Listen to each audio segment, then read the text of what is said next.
बंदी छोड़ सतगुरु रामपाल जी परमेश्वर जी की जय हो।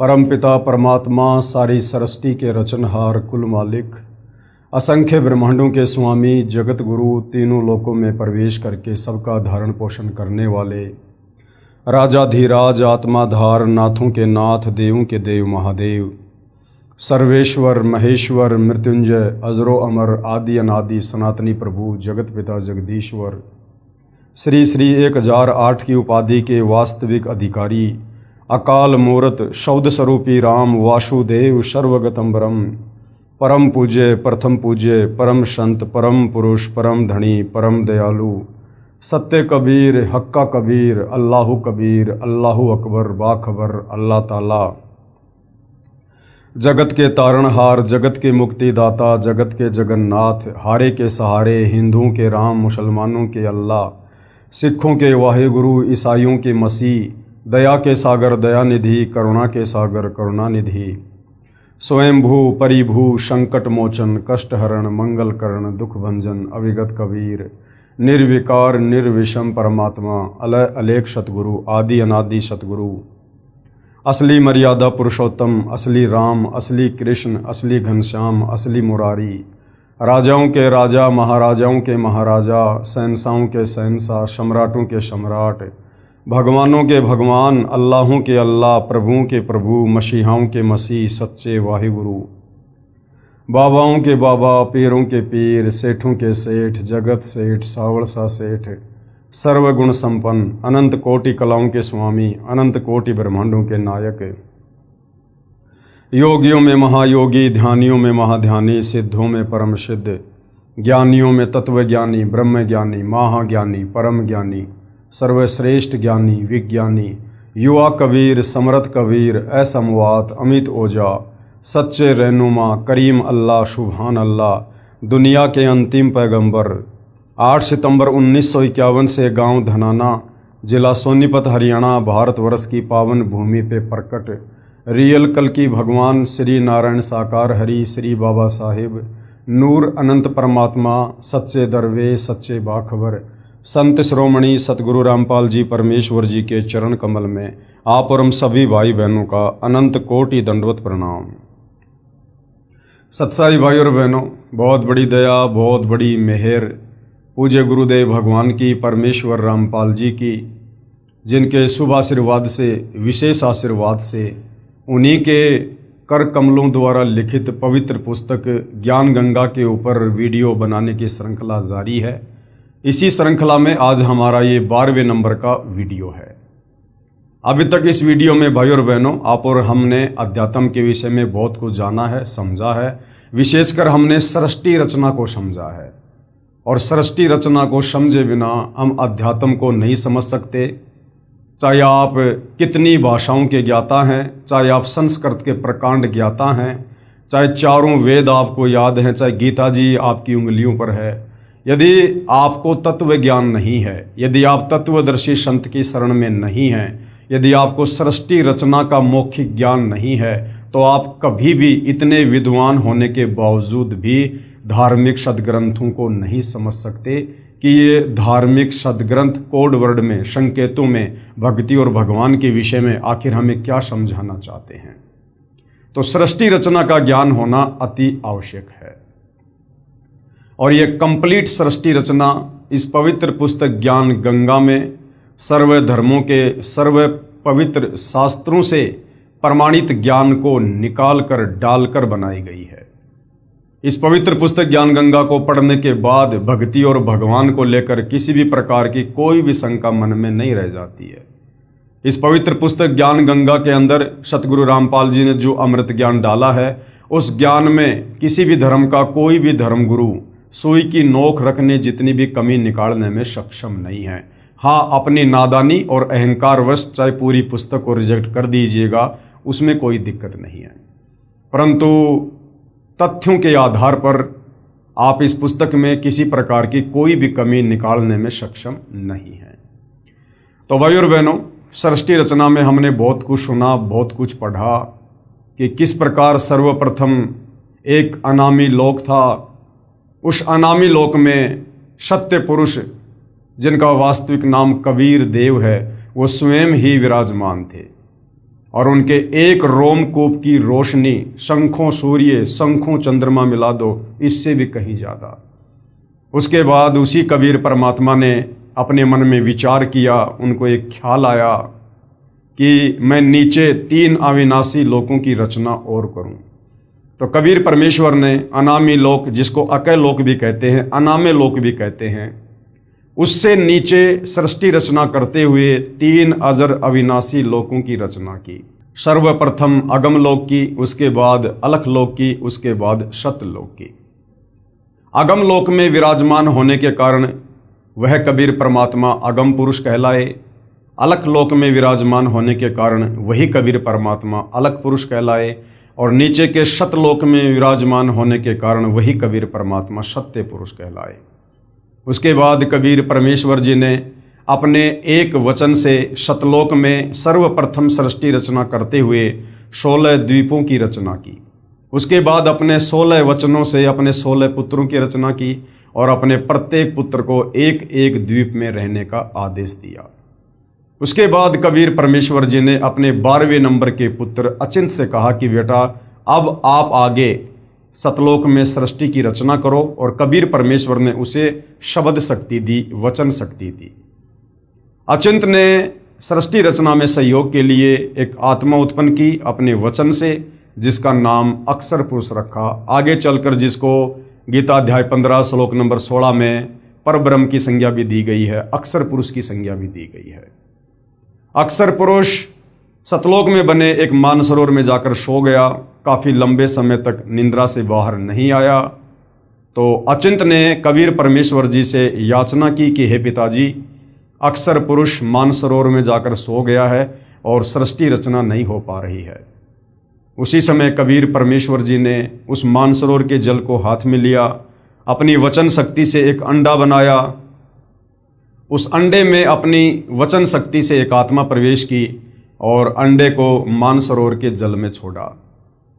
अंडा मानसरोवर के जल में नीचे गया। गड़गड़ाहट की आवाज़ से अक्षर पुरुष की निंद्रा भंग हुई। अक्षर पुरुष ने थोड़ा क्रोध से देखा, अंडा 2 भाग हो गया, फूट गया। उसमें से जो आत्मा निकली उसको क्षर पुरुष का नाम दिया गया। उसी को ज्योति निरंजन कहते हैं और आगे चलकर वही काल कहलाया।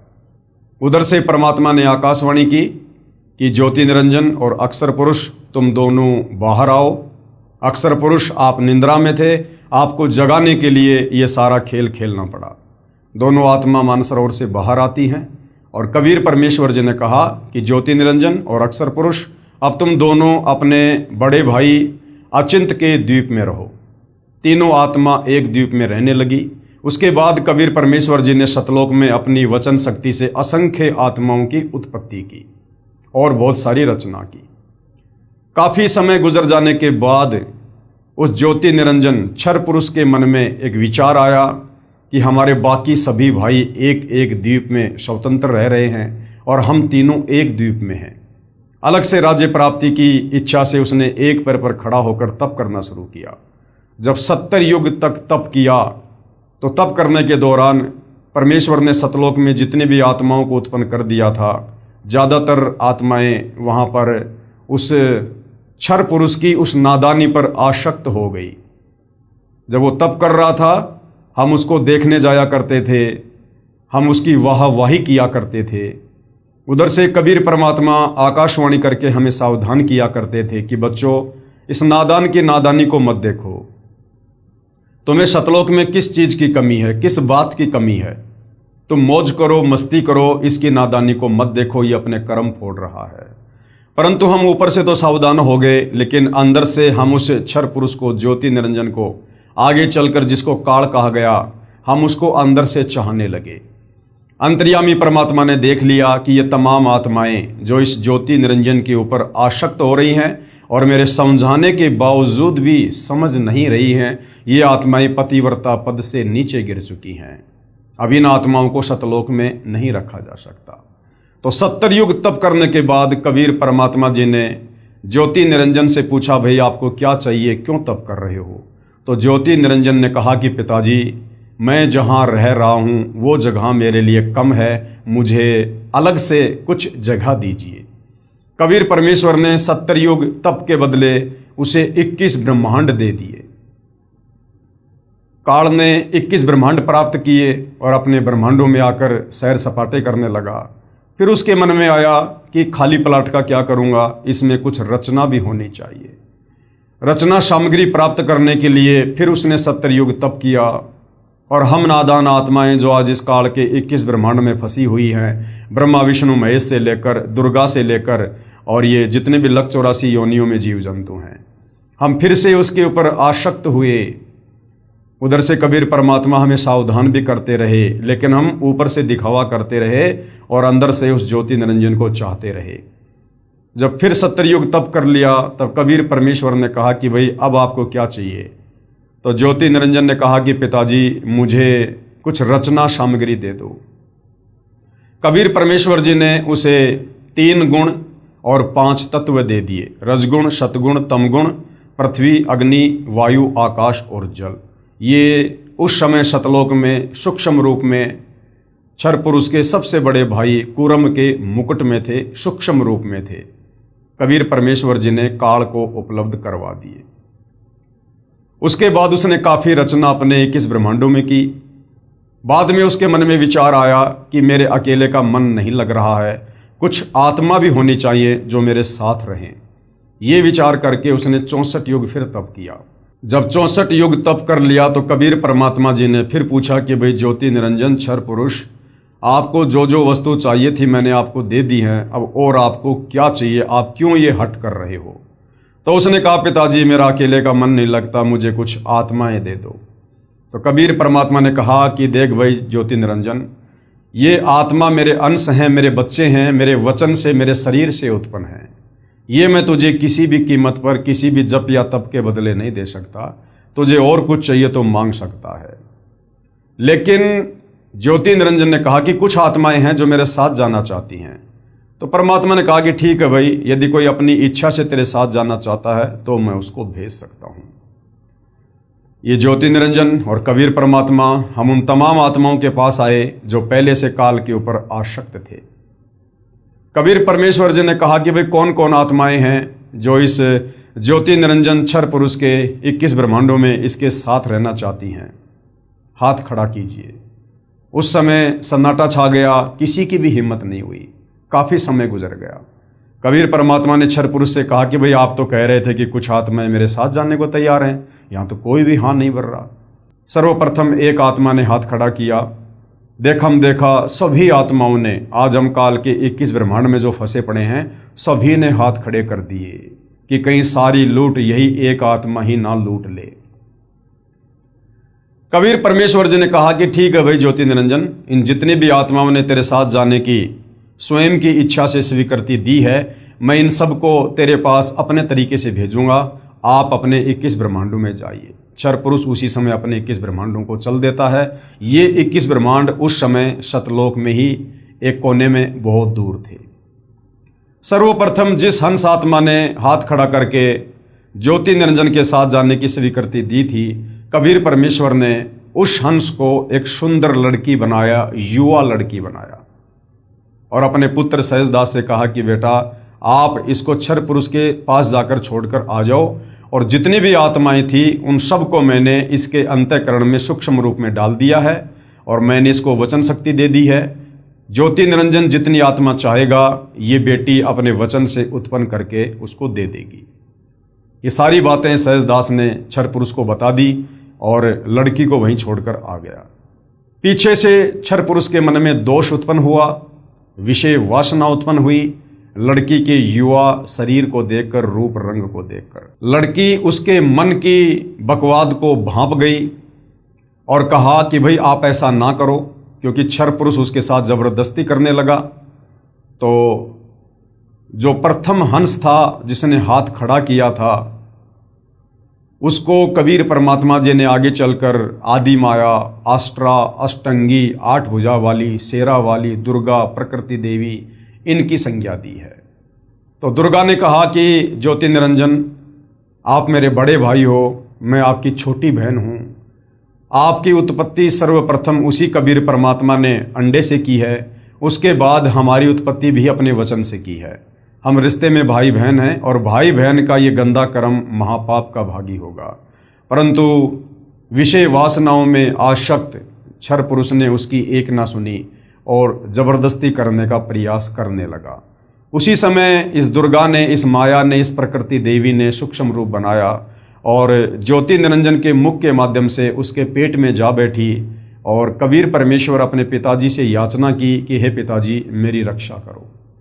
उसी समय कबीर परमात्मा अपने पुत्र के रूप में वहाँ पर प्रकट होते हैं और उस क्षर पुरुष को श्राप देते हैं कि आपने सतलोक में ऐसा गंदा कर्म करने की सोची भी कैसे, और ऐसा गंदा कर्म करने वाला फिर इस लोक में रह नहीं सकता। इसलिए हे क्षर पुरुष, हे ज्योति निरंजन, आज से तुम्हारा नाम काल होगा।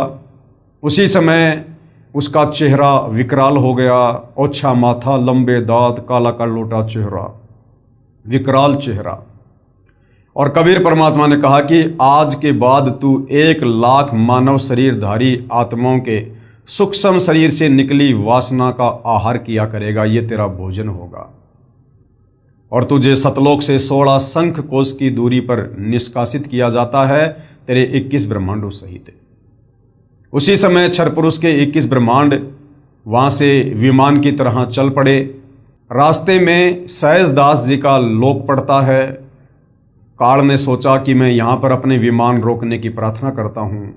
सहजदास ने कहा कि भाई पहले मैं पिताजी से आज्ञा लूँगा, उनकी आज्ञा के बिना मैं कुछ नहीं कर सकता।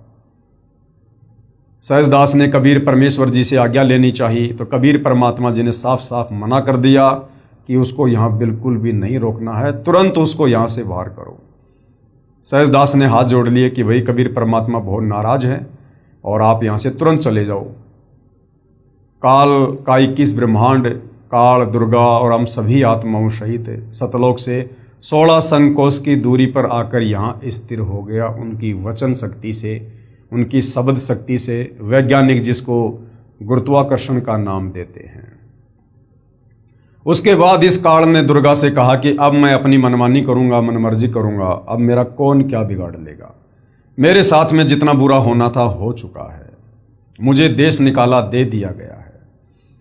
दुर्गा ने फिर उसे समझाने की कोशिश की कि भाई मत करो ऐसा गंदा कर्म, मेरे पास वचन शक्ति है, आप जितने जीव कहोगे मैं उत्पन्न कर दूंगी। ये नई परंपरा मैथुन क्रिया शुरू मत करो, जीव बहुत परेशान हो जाएंगे। लेकिन कामदेव के वशीभूत होकर और काल ने उसकी एक ना सुनी और अपने नाखूनों से दुर्गा को पहले ही उसने सतलोक में स्त्री इंद्री बना दी थी, परंतु वहाँ दुष्कर्म नहीं कर पाया था। यहाँ उसने दुर्गा के साथ पति पत्नी व्यवहार किया और 3 पुत्रों की रचना की, ब्रह्मा विष्णु महेश की। तीनों को एक एक गुण से युक्त कर दिया। ब्रह्मा जी को रजोगुण से युक्त करके कमल के फूल पर अचेत अवस्था में लेटा दिया। श्री विष्णु जी को शतोगुण से युक्त करके शेषनाग की सैया पर लेटा दिया। श्री शंकर जी को तमोगुण से युक्त करके कैलाश पर्वत पर बैठा दिया। समय आने पर दुर्गा के माध्यम से तीनों को सचेत करवा दिया और काल ने दुर्गा को आकाशवाणी की कि दुर्गा अब तू इनको समुद्र मंथन पर ले जा और सबसे पहले 4 वेद निकलेंगे, चारों वेद आप ब्रह्मा जी को दे देना। ऐसा ही हुआ, चारों वेद ब्रह्मा जी को दे दिए गए। ब्रह्मा जी ने चारों वेदों को पढ़ा तो पता चला कि कोई और ब्रह्म है, कोई और परमात्मा है जो सशरीर है, तेजोमय शरीर है, जिसने सर्व सृष्टि को रचा है।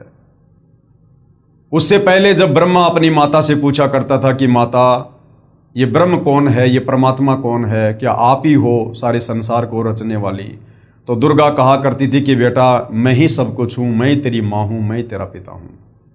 लेकिन जब ब्रह्मा जी ने वेद पढ़े तो पता चला कि ब्रह्म तो कोई और है।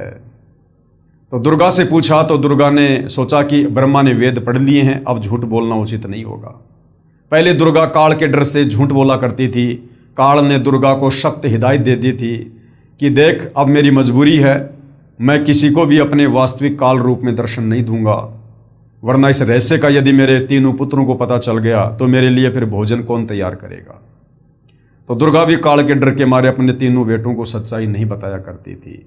लेकिन जब ब्रह्मा जी ने वेद पढ़े और ब्रह्मा जी ने सवाल किया तो बताना दुर्गा की मजबूरी हो गई और दुर्गा ने कहा कि हाँ बेटा तेरा पिता है, उसका नाम ब्रह्म है, लेकिन वो तुझे दर्शन नहीं देगा, उसकी अटल प्रतिज्ञा है। अपनी माता के मुख से इस प्रकार के दोगले वचन सुनकर ब्रह्मा जी को बड़ा दुख हुआ और कहा कि माता, मुझे आपकी बातों पर यकीन नहीं है। पहले जब मैं पूछा करता था तो आप कहती थी कि बेटा मैं ही तेरी माँ हूँ, मैं ही तेरा पिता हूँ, और अब आप कह रही हो कि ब्रह्म है लेकिन वो दर्शन नहीं देगा। तो माता, मुझे आपकी बातों पर यकीन नहीं है, मैं तो अपने पिता के दर्शन करूँगा। दुर्गा ने कहा, यदि उसने दर्शन नहीं दिए तो तू क्या करेगा? तो ब्रह्मा ने कहा कि मैं आपको अपनी शक्ल नहीं दिखाऊंगा। ये कहकर ब्रह्मा जी उत्तर दिशा की ओर चल दिए और 4 युगों तक ब्रह्मा जी ने समाधि लगाई, परंतु काल ने दर्शन नहीं दिए। उधर से काल ने आकाशवाणी की कि दुर्गा, सृष्टि क्यों नहीं रची जा रही है? मुझे जो 1 लाख मानव शरीरधारी आत्माओं को खाने का श्राप मिला हुआ है, मेरी भूख कैसे शांत होगी? दुर्गा ने कहा कि आपका बड़ा बेटा ब्रह्मा आपकी खोज करने के लिए निकला हुआ है, उसके बिना सृष्टि नहीं रची जा सकती। तो काल यानी ज्योति निरंजन क्षर पुरुष, वेदों में जिसको ब्रह्म कहा गया है, उसने कहा कि उसको कह दो कि मैं दर्शन नहीं दूंगा। दुर्गा ने अपनी वचन शक्ति से एक गायत्री नाम की लड़की उत्पन्न की और कहा कि बेटी जा अपने बड़े भाई ब्रह्मा को ले आ। गायत्री चली जाती है, वहाँ देखा तो ब्रह्मा जी समाधि में हैं। गायत्री ने वापस दुर्गा से ध्यान अवस्था में बात की तो दुर्गा ने बताया कि आप इसके चरण स्पर्श करो, इसकी समाधि टूट जाएगी। गायत्री ने वैसा ही किया, ब्रह्मा जी के चरण स्पर्श किए, ब्रह्मा जी की समाधि टूटी। ब्रह्मा जी ने गुस्से में आकर कहा कि उल्टा तू कौन है जिसने मेरा ध्यान भंग कर दिया, मैं तुझे श्राप दूंगा। गायत्री ने कहा कि श्राप बाद में देना, पहले मेरी बात सुन लो। मुझे माता दुर्गा ने भेजा है, तुम्हारे बिना सृष्टि नहीं रची जा रही है और माता ने तुझे बुलाया है। ब्रह्मा ने कहा कि गायत्री मैं कैसे जाऊं? मैं माता जी को कहकर आया था कि जब तक पिता के दर्शन नहीं कर लूंगा मैं आपको शक्ल नहीं दिखाऊंगा, मुझे शर्म आती है। गायत्री की मजबूरी थी, दुर्गा का आदेश था कि उसको लेकर आना है, तो कहा कि आपको चलना तो पड़ेगा। तो ब्रह्मा जी ने कहा कि मैं चल सकता हूं, मेरी एक शर्त है, अगर तुम मेरी झूठी गवाही दे दो। अगर माता पूछे कि बेटा तुझे पिता के दर्शन हुए, तो यदि मैं आपका नाम लूं तो आप मेरी झूठी गवाही दे देना कि हाँ जी, मेरे सामने ब्रह्मा जी को इसके पिता ब्रह्म ने दर्शन दिए। गायत्री ने सोचा कि कहीं मैं अकेली झूठी पड़ जाऊं, ब्रह्मा सच्चाई बता दे और मेरी अकेले की पिटाई हो जाए। तो उसने कहा कि मैं एक शर्त पर गवाही दे सकती हूं, यदि आप मेरे साथ में संभोग क्रिया करो। ब्रह्मा की भी मजबूरी थी, गायत्री की भी मजबूरी थी, दोनों ने रति क्रिया की। गायत्री ने सोचा कि क्यों ना एक गवाह और तैयार किया जाए ब्रह्मा की सहमति से, और गायत्री ने अपनी वचन शक्ति से एक लड़की उत्पन्न की जिसका नाम पोहपति रखा गया। सेम टू सेम क्रिया उस पोहपति के साथ हुई। उसको कहा गया कि आप हमारी झूठी गवाही दे देना कि ब्रह्मा जी को उसके पिता ब्रह्म ने दर्शन दिए। पोहपति ने सोचा कि कहीं मैं झूठी पड़ जाऊं, मेरी अकेले की पिटाई हो जाए, क्यों ना इन दोनों को भी शामिल किया जाए। तो पोहपति ने भी कहा कि यदि ब्रह्मा मेरे साथ रति क्रिया करे, संभोग क्रिया करे, तो मैं गवाही दे सकती हूँ। ऐसा ही हुआ। उसके बाद तीनों दुर्गा के पास आ जाते हैं और दुर्गा ने पूछा कि बेटा तुझे तेरे पिता ब्रह्म ने दर्शन दिए? तो ब्रह्मा ने कहा कि हाँ माँ, मुझे मेरे पिता ने दर्शन दिए। दुर्गा ने कहा कि कोई गवाह बता, कोई सबूत बता। ब्रह्मा जी ने कहा कि इन दोनों के सामने दिए। ब्रह्मा जी ने पहले ही उन दोनों को पट्टी पढ़ा दी थी, क्योंकि वेदों में ब्रह्मा जी ने पढ़ लिया था कि ब्रह्म का कैसा रूप है, कैसा स्वरूप है। तो ब्रह्मा जी ने पहले दोनों लड़कियों को बता दिया था, यदि माता पहचान पूछे तो बता देना कि मनुष्य दृश्य शरीर है, साकार है, तेजोमय शरीर है। दोनों लड़कियों ने कहा जी हाँ, हमारे सामने दर्शन दिए। दुर्गा बड़ी नाराज हुई कि ये काल कह रहा था कि मैं किसी को दर्शन नहीं दूंगा और ये कह रहे हैं कि हमारे को दर्शन दे दिए। दुर्गा ने ध्यान लगाया, उधर से काल ने आकाशवाणी की कि दुर्गा ये तीनों झूठ बोल रहे हैं, मैंने इनको कोई दर्शन नहीं दिए। दुर्गा नाराज हुई और थोड़ा सा टाइट होकर ब्रह्मा जी से कहा कि तुम्हारे पिता ने आकाशवाणी की है, उसने तुम्हें दर्शन नहीं दिए, तुम झूठ बोल रहे हो। तो ब्रह्मा जी हंसने लगा और कहने लगा, माता जी मुझे शर्म आ रही थी आपके पास आने में। मैं कहकर गया था कि यदि मुझे मेरे पिताजी ने दर्शन नहीं दिए तो मैं आपको अपनी शक्ल नहीं दिखाऊंगा, इसलिए मुझे झूठ बोलना पड़ा। उसी समय दुर्गा गुस्से में आई और तीनों को श्राप दे दिया। ब्रह्मा जी को श्राप दिया कि जगत में तेरी पूजा नहीं होगी और तेरे वंशज तेरे जैसे पाखंडी होंगे, ठग होंगे, दुनिया को धर्म कर्म में उलझा के रखेंगे, अपने आप को विद्वान कहेंगे लेकिन शास्त्रों का ज्ञान नहीं होगा। दूसरों को ठगना, झूठ बोलना उनका परम धर्म होगा। ब्रह्मा जी के वंशज ये ब्राह्मण, ये गुरुजन कहलाते हैं, जो शास्त्रों को पढ़ते हैं और अध्यात्म में लोगों का मार्गदर्शन करते हैं। आज वैसा ही हो रहा है। गायत्री को श्राप दिया कि तू नीचे मृतलोक में गाय बनेगी और तेरे कई कई सांड तेरे जो है वो पति होंगे। वैसा ही हुआ। और पोहपति को श्राप दिया कि तू गंदी नाली में, गंदी जगह पर उगने वाला पौधा होगी और तेरे फूल किसी काम नहीं आएंगे। ऐसा ही हुआ। उसके बाद काल ने देखा कि दुर्गा ने मेरा विधान तोड़ दिया है, या मेरे अलावा किसी को भी कुछ कहने का अधिकार नहीं है। तो काल ने गुस्से में आकर दुर्गा से कहा कि दुर्गा, तूने इन बच्चों को इतनी बड़ी सजा नहीं देनी चाहिए थी, तूने गलती की है। अब मैं तुझे श्राप देता हूं कि द्वापर युग में तू मृतलोक में द्रौपदी बनेगी और तेरे भी 5 पति होंगे। तो महाभारत के समय जो द्रौपदी थी वो दुर्गा का अंश अवतार थी, पांडव जिसके 5 पति थे। उसके बाद भाइयों और बहनों, दुर्गा ने कहा कि भाई ज्योति निरंजन काल, मैं तेरे वशीभूत हूं। मैंने अपने पैर पर खुद अपने पिता कबीर भगवान से धोखा करके कुल्हाड़ी मारी है। अब ये सजा तो मुझे भोगनी पड़ेगी। उसके बाद दुर्गा ने अपने दूसरे नंबर के पुत्र विष्णु से कहा कि बेटा, तू भी कोशिश कर ले अपने पिताजी के दर्शन करने की। तेरे बड़े भाई को तो दर्शन हुए नहीं है। विष्णु जी निकल पड़े नीचे पाताल में, शेषनाग के लोक में, ध्यान लगाने के लिए, समाधि लगाने के लिए, अपने पिता के दर्शन के लिए। उधर से शेषनाग ने देखा कि ये मेरे लोक में मेरी अनुमति के बिना बेधड़क होकर कौन आ रहा है। शेषनाग ने अपने 1000 फणों से जहर की फुकार मारी। श्री विष्णु जी का पूरा शरीर काला हो गया, नीला पड़ गया। श्री विष्णु जी ने देखा कि इस नाग ने बेवजह मेरे साथ ऐसा व्यवहार किया है, इसको मजा चखाना चाहिए। उसी समय काल ने आकाशवाणी की कि बेटा विष्णु, इसका बदला मैं तुझे द्वापर युग में दूंगा। तू श्री कृष्ण रूप में जाएगा और ये शेष नाग उस समय जो है काली देव में ये कालिया नाग होगा। उस समय तू अपना बदला लेना। विष्णु जी वापस आ गए और काल ने कहा कि अपनी माता जी को जाकर सच सच बता देना, वरना तेरा भी वही हाल होगा जो तेरे बड़े भाई ब्रह्मा का हुआ। वापस आने पर दुर्गा ने पूछा, बेटा तुझे तेरे पिता ने दर्शन दिए? तो विष्णु जी ने कहा कि माता जी मुझे दर्शन नहीं दिए। दुर्गा बड़ी प्रसन्न हुई और कहा, बेटा तू सतवादी होगा, जग में तेरा नाम होगा और सारे जगत में तेरी पूजा होगी, तू शतोगुण होगा। ऐसा ही हुआ। उसके बाद अपने तीसरे बेटे शंकर जी से दुर्गा ने कहा कि बेटा, तेरे दोनों भाइयों को तो पिता के दर्शन हुए नहीं, तू भी प्रयास करना चाहे तो कर ले, कहीं बाद में फिर समाधि लगा के बैठ जाए। इस मामले में शंकर जी थोड़े समझदार निकले। शंकर जी ने कहा कि माता जी, जब मेरे दोनों भाइयों को पिता ने दर्शन नहीं दिए तो मैं तो कोशिश ही नहीं करता, लेकिन माता मेरे ऊपर एक अनुग्रह कर दो, मुझे मृत्युंजय कर दो, मुझे अजरो अमर कर दो, मेरी कभी मृत्यु ना हो। क्योंकि मौत से भाई और बहनों हम सब डरते हैं, ब्रह्मा विष्णु महेश भी डरते हैं, क्योंकि हम सतलोक में थे, मरते नहीं थे, हम मृत्युंजय थे, अजरो अमर थे। आत्मा को वही चाहती यहाँ भी है। तो दुर्गा ने कहा कि बेटा ये आशीर्वाद मैं तुझे नहीं दे सकती। इस 21 ब्रह्मांड में बेटा कोई भी अजरो अमर नहीं है, कोई भी मृत्युंजय नहीं है। हाँ, मैं तुझे एक विधि बता सकती हूँ समाधि की, ध्यान की, जिससे तेरी उम्र सबसे ज़्यादा हो जाएगी। और आप और हम सब देखते हैं श्री शंकर जी सबसे ज़्यादा समाधि लगाते हैं, ज़्यादातर समाधि अवस्था में रहते हैं, श्वासों को 10वें द्वार में रोक के रखते हैं, जिससे उनकी उम्र बहुत लंबी है, क्योंकि श्वासों से हमारा शरीर निर्धारित होता है। तो बहुत ही कम श्वास श्री शंकर जी लेते हैं, जिस कारण से लंबी उम्र है। उसके बाद काल ने आकाशवाणी की कि दुर्गा आप इनको फिर से तीनों को समुद्र मंथन पर लेकर जा और जो भी वस्तु निकले तीनों को दे देना। दुर्गा ने ऐसा ही किया, तीनों को समुद्र मंथन पर बुलाया और दुर्गा ने ही अपने 3 रूप बनाकर समुद्र में गुप्त रूप में छिप गई। और समुद्र मंथन के दौरान वही दुर्गा 3 लड़कियों के रूप में निकली।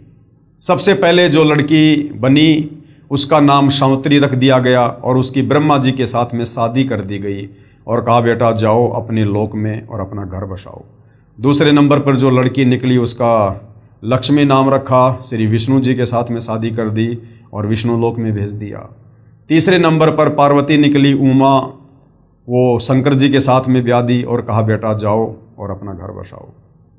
और फिर काल आदेश से दुर्गा के द्वारा नीचे के जीवों की सृष्टि शुरू कर दी गई। ब्रह्मा जी के रजोगुण के कारण जीवों की उत्पत्ति होने लगी, शंकर जी के तमोगुण के कारण जीवों का संहार होता है, और विष्णु जी के सतोगुण के प्रभाव से हम सब मोह माया के बंधन में, मेरा बेटा, मेरी बेटी, मेरी कार, मेरी कोठी, हम इस बंधन में यहाँ पर बंधे हुए हैं। और काल इस प्रकार से अपनी खुराक तैयार यहाँ पर कर रहा है। ब्रह्मा जी के माध्यम से प्रतिदिन 1.25 लाख जीवों की उत्पत्ति करवाता है, और शंकर जी के तमोगुण के प्रभाव से 1 लाख की प्रतिदिन मृत्यु करवाकर अपना भोजन इकट्ठा करता है, भोजन खाता है तपतशिला पर भून भून कर। ये यहाँ का हार्ड एंड फास्ट रूल है इस काल के 21 ब्रह्मांड का। और यहाँ पर ये कोई बिजनेस करने नहीं आया था सतलोक से। जो गलती इसने सतलोक में की थी उसकी सजा ये यहाँ पर भोग रहा है, और जो गलती हम आत्माओं ने सतलोक में की थी, अपने कबीर भगवान से आस्था हटाकर पतिव्रता पद से नीचे गिर के इस काल के ऊपर आसक्ति करके हम यहाँ जन्म और मरण के चक्कर में, लक 84 योनियों के चक्कर में, नरक में हम यहाँ पर कष्ट भोग रहे हैं, जेल काट रहे हैं, कहर भोग रहे हैं। उसके बाद भाइयों और बहनों, पीछे से जो अक्सर पुरुष था, जो मानसरोवर में जाकर सो गया था, जिसको जगाने के लिए परमात्मा जी ने एक अंडा उस जल में छोड़ना पड़ा था, काफी समय बाद उस अक्सर पुरुष के मन में भी, जो उस समय सतलोक में ही था, उसके मन में भी आया कि मेरा साथी ब्रह्म ज्योति निरंजन, जिसने परमात्मा से 21 ब्रह्मांड प्राप्त किए हैं, वो तो बड़ी मौज लूट रहा होगा, बड़ा ऐश कर रहा होगा, सतलोक से भी कहीं ज़्यादा सुख भोग रहा होगा। ये सोचकर वो अक्सर पुरुष अपने साथी उस काल ब्रह्म की याद में व्याकुल रहने लगा। और सतलोक में परमात्मा ने हमें जो भक्ति दे रखी है, उस भक्ति को करते करते और ज़्यादातर ध्यान वो काल का करने लगा। कबीर परमात्मा ने देख लिया कि ये भी पतिव्रता पद से नीचे गिर गया। उसने खाना पीना छोड़ दिया, चिंतित रहने लगा, अकेला घूमने लगा, फिरने लगा। उसकी इस व्याकुलता पर सतलोक की अन्य ढेर सारी आत्मा भी उस पर आसक्त हो गई, जैसे काल को तप करते हुए देखकर उस पर आसक्त हुई थी। तो कबीर परमेश्वर ने आत्माओं को बहुत सजग किया कि बच्चों, आप इस नादानी की नादानी को मत देखो, आप वो गलती मत करो। दूसरा, जितनी भी आत्माएं सतलोक में शेष थी, उन्होंने सोचा कि काल ब्रह्म के साथ जितनी भी आत्माएं हाथ खड़ा करके जा चुकी हैं, वो आत्माएं तो बहुत सुख भोग रही होंगी। बाकी आत्माओं के मन में भी दोष आ गया, काश हम भी हाथ खड़ा कर देते तो आज काल के 21 ब्रह्मांड में सुख भोग रहे होते। लेकिन भाइयों और बहनों, आप और हमें पता है हम यहाँ पर क्या सुख भोग रहे हैं।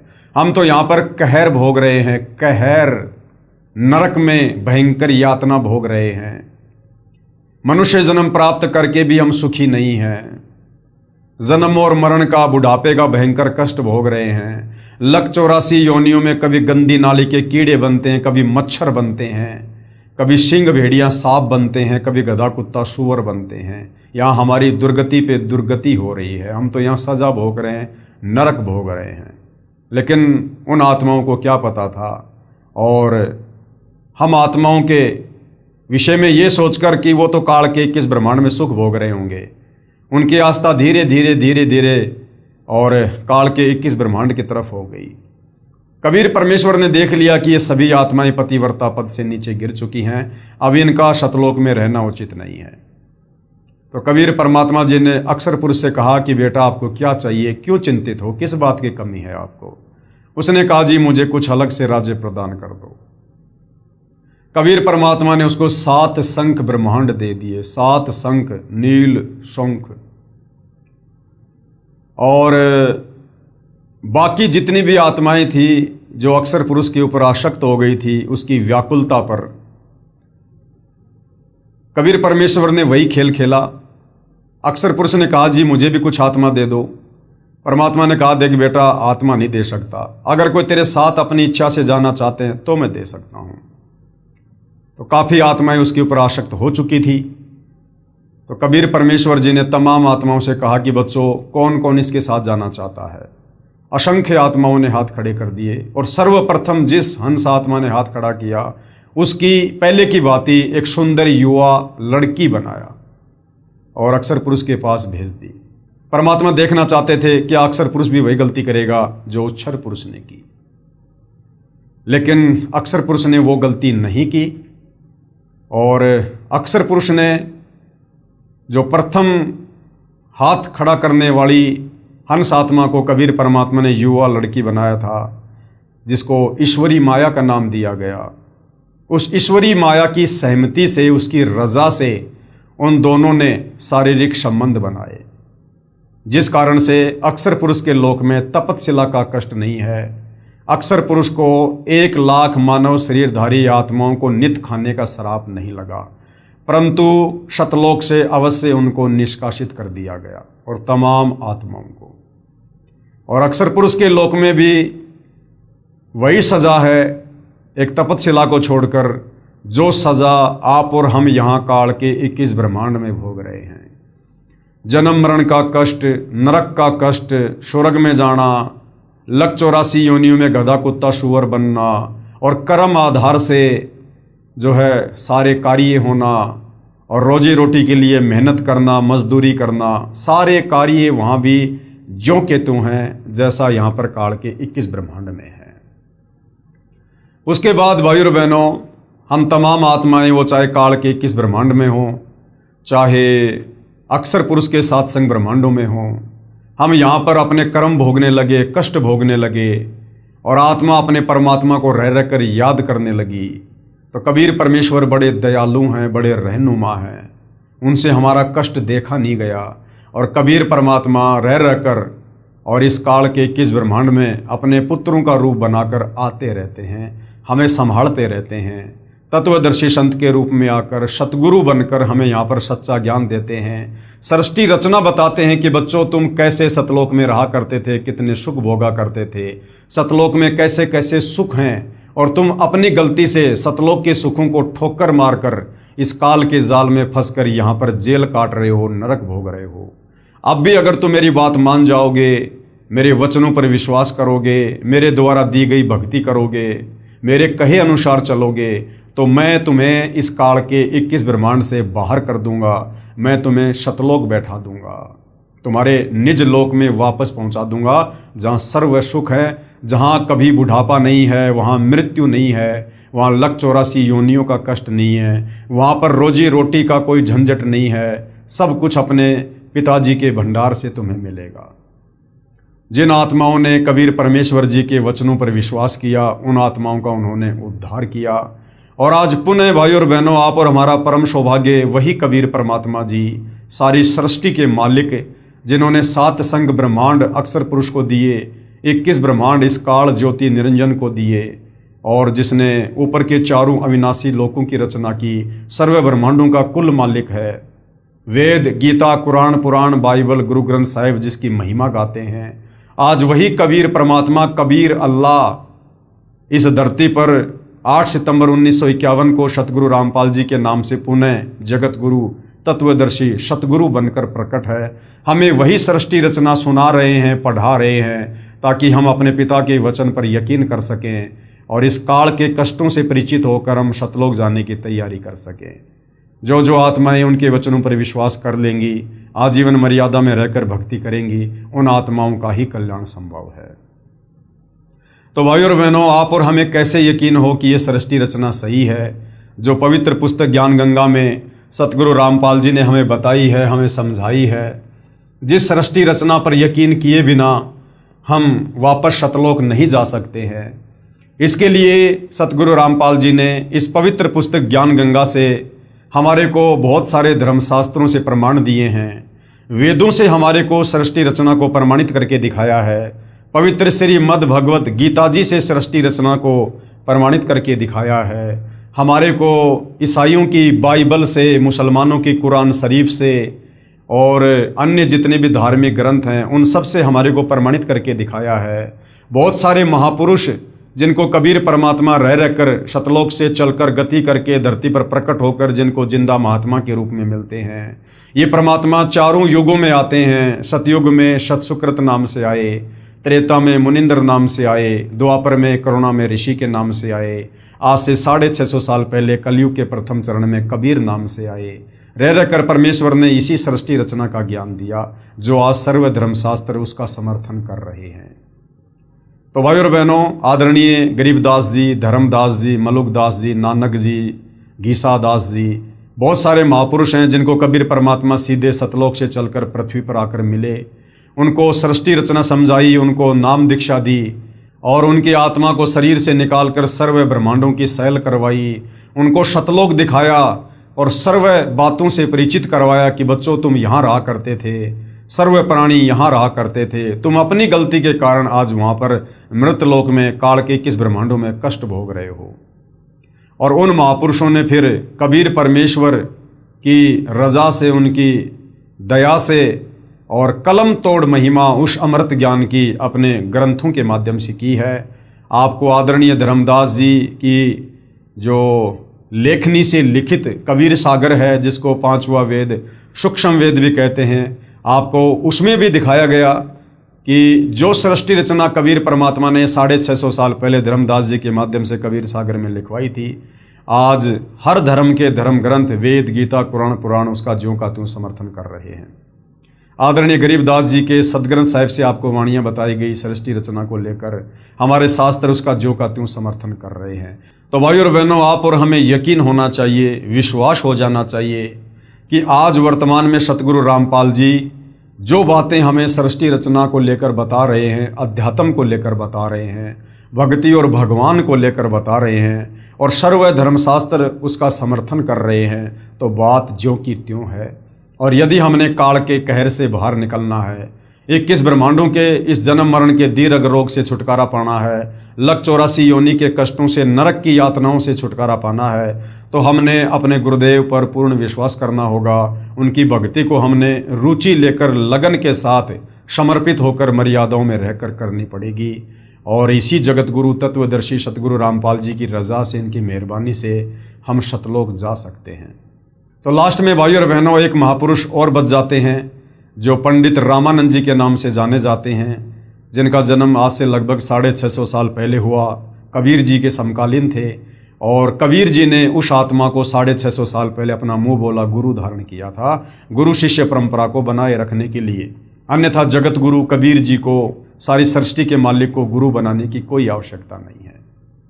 तो भाइयों और बहनों, पंडित रामानंद जी ने किस प्रकार से कबीर परमेश्वर जी के द्वारा रची गई सृष्टि का समर्थन किया है और किस प्रकार से पंडित रामानंद जी को, जो चारों वेदों के, गीता जी के मर्मज्ञ ज्ञाता थे, संस्कृत के विद्वान थे, किस प्रकार से कबीर परमेश्वर जी ने मात्र 5 वर्ष की लीलामय आयु में, जब पंडित रामानंद जी 104 वर्ष की उम्र में थे, और उनको अध्यात्म के विषय को लेकर किस प्रकार से उनको मात दी और पंडित जी को कबीर परमेश्वर के आगे नतमस्तक होना पड़ा, उनकी शरण में आना पड़ा।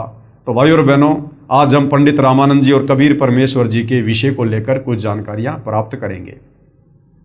ये पवित्र पुस्तक ज्ञान गंगा है, पेज नंबर है 82 और यहाँ पर आगे जो आज का टॉपिक है उसकी जो हेडलाइन है वो आप जियों के सामने है।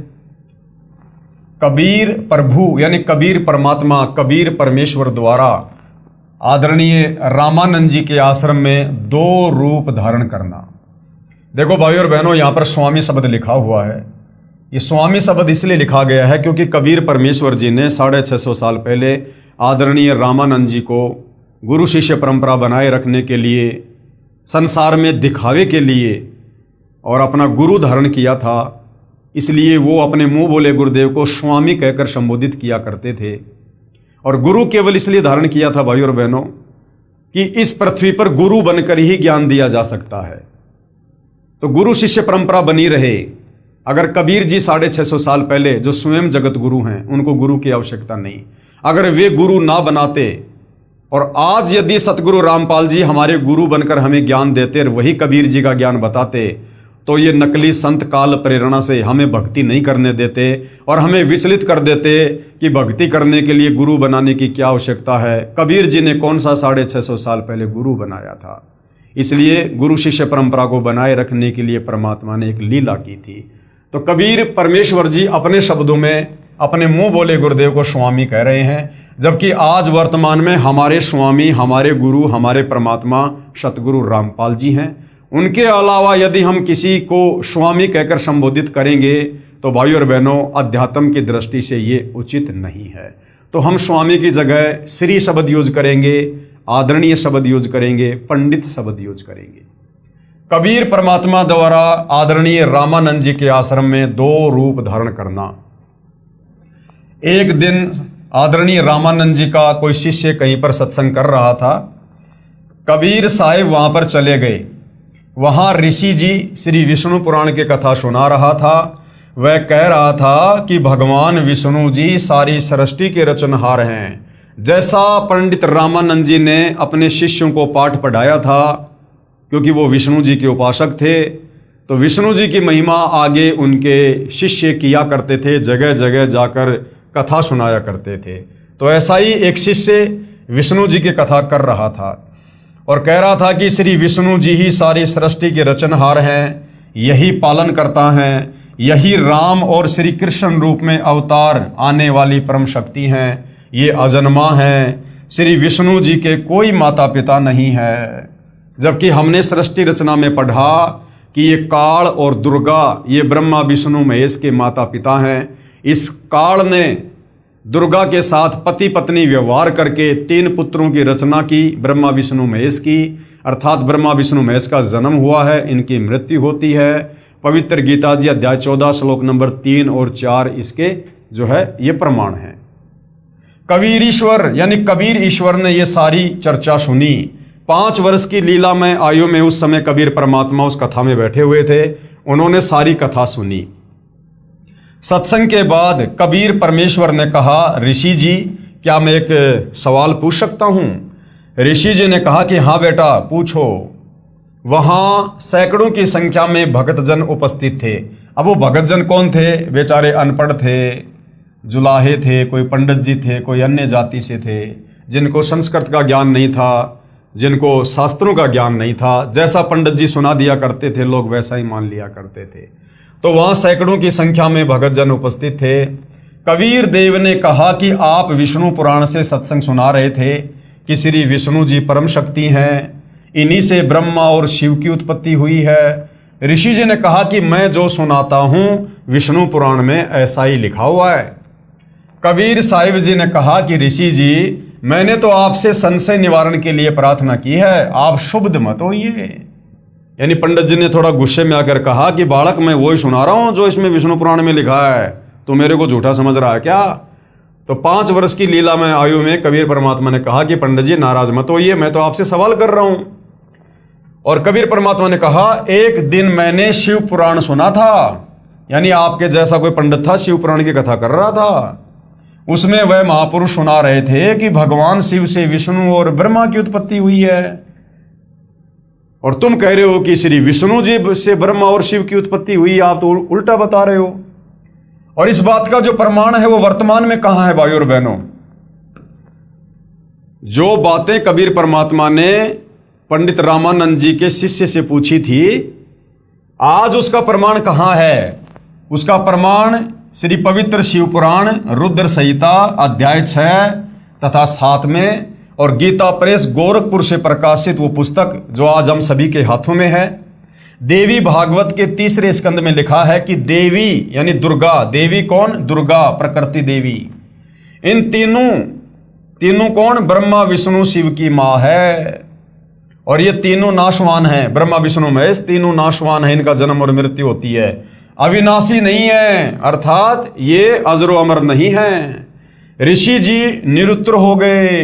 अब जब ऋषि जी ने खोलकर देखा वो अध्याय सारा सब कुछ, तो ऋषि जी निरुत्तर हो गए, उनके पास कोई जवाब नहीं था। लेकिन भाइयों और बहनों, मान बढ़ाई ऐसा रोग है, आदमी जल्द से अपने हथियार डालता नहीं है। क्रोधित होकर बोला तू कौन है, किसका पुत्र है? कबीर साहिब से पहले ही दूसरे भगतजन कहने लगे कि ये तो नीरू जुलाहे का पुत्र है। स्वामी रामानंद जी का शिष्य कहने लगा कि तूने गले में कंठी कैसे डाल रखी है? वैष्णव साधु तुलसी की एक मणिये की माला गले में डालते हैं, उससे यह प्रमाणित होता है कि इन्होंने वैष्णव परंपरा से उपदेश ले रखा है। और उस समय वो कंठी माला केवल काशी में ब्राह्मण लोग ही धारण किया करते थे, क्योंकि पंडित रामानंद जी ब्राह्मणों के अलावा किसी को उपदेश नहीं दिया करते थे। और कबीर परमात्मा के गले में वो कंठी माला देखकर वो पंडित जी नाराज हो गया और बोला, तेरे गले में कंठी माला क्यों भाई, तेरा गुरुदेव कौन है? कबीर साहब ने कहा कि मेरे गुरुदेव वही हैं जो आपके गुरुदेव हैं। वह ऋषि बहुत क्रोधित हो गया और बोला कि रे नादान, तू अछूत जुलाहे का बच्चा और मेरे गुरुदेव को अपना गुरुदेव बताता है, यानी तू पंडित रामानंद जी को अपना गुरु बता रहा है। मेरे गुरुदेव का पता है ना कौन है? श्री श्री 1008 पंडित रामानंद जी आचार्य। अब ये श्री श्री 1008 का मतलब क्या होता है भाई और बहनों? क्योंकि वर्तमान में हम भाई बहन भी अपने पूज्य गुरुदेव सतगुरु रामपाल जी के नाम से पहले इस उपाधि का प्रयोग करते हैं कि श्री श्री 1008 की उपाधि के वास्तविक अधिकारी।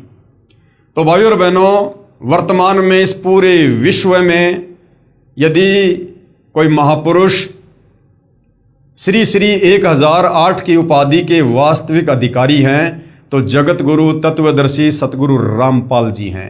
बाकी तो सारे के सारे नकली हैं, नकली चारों शंकराचार्यों से लेकर महामंडलेश्वरों तक।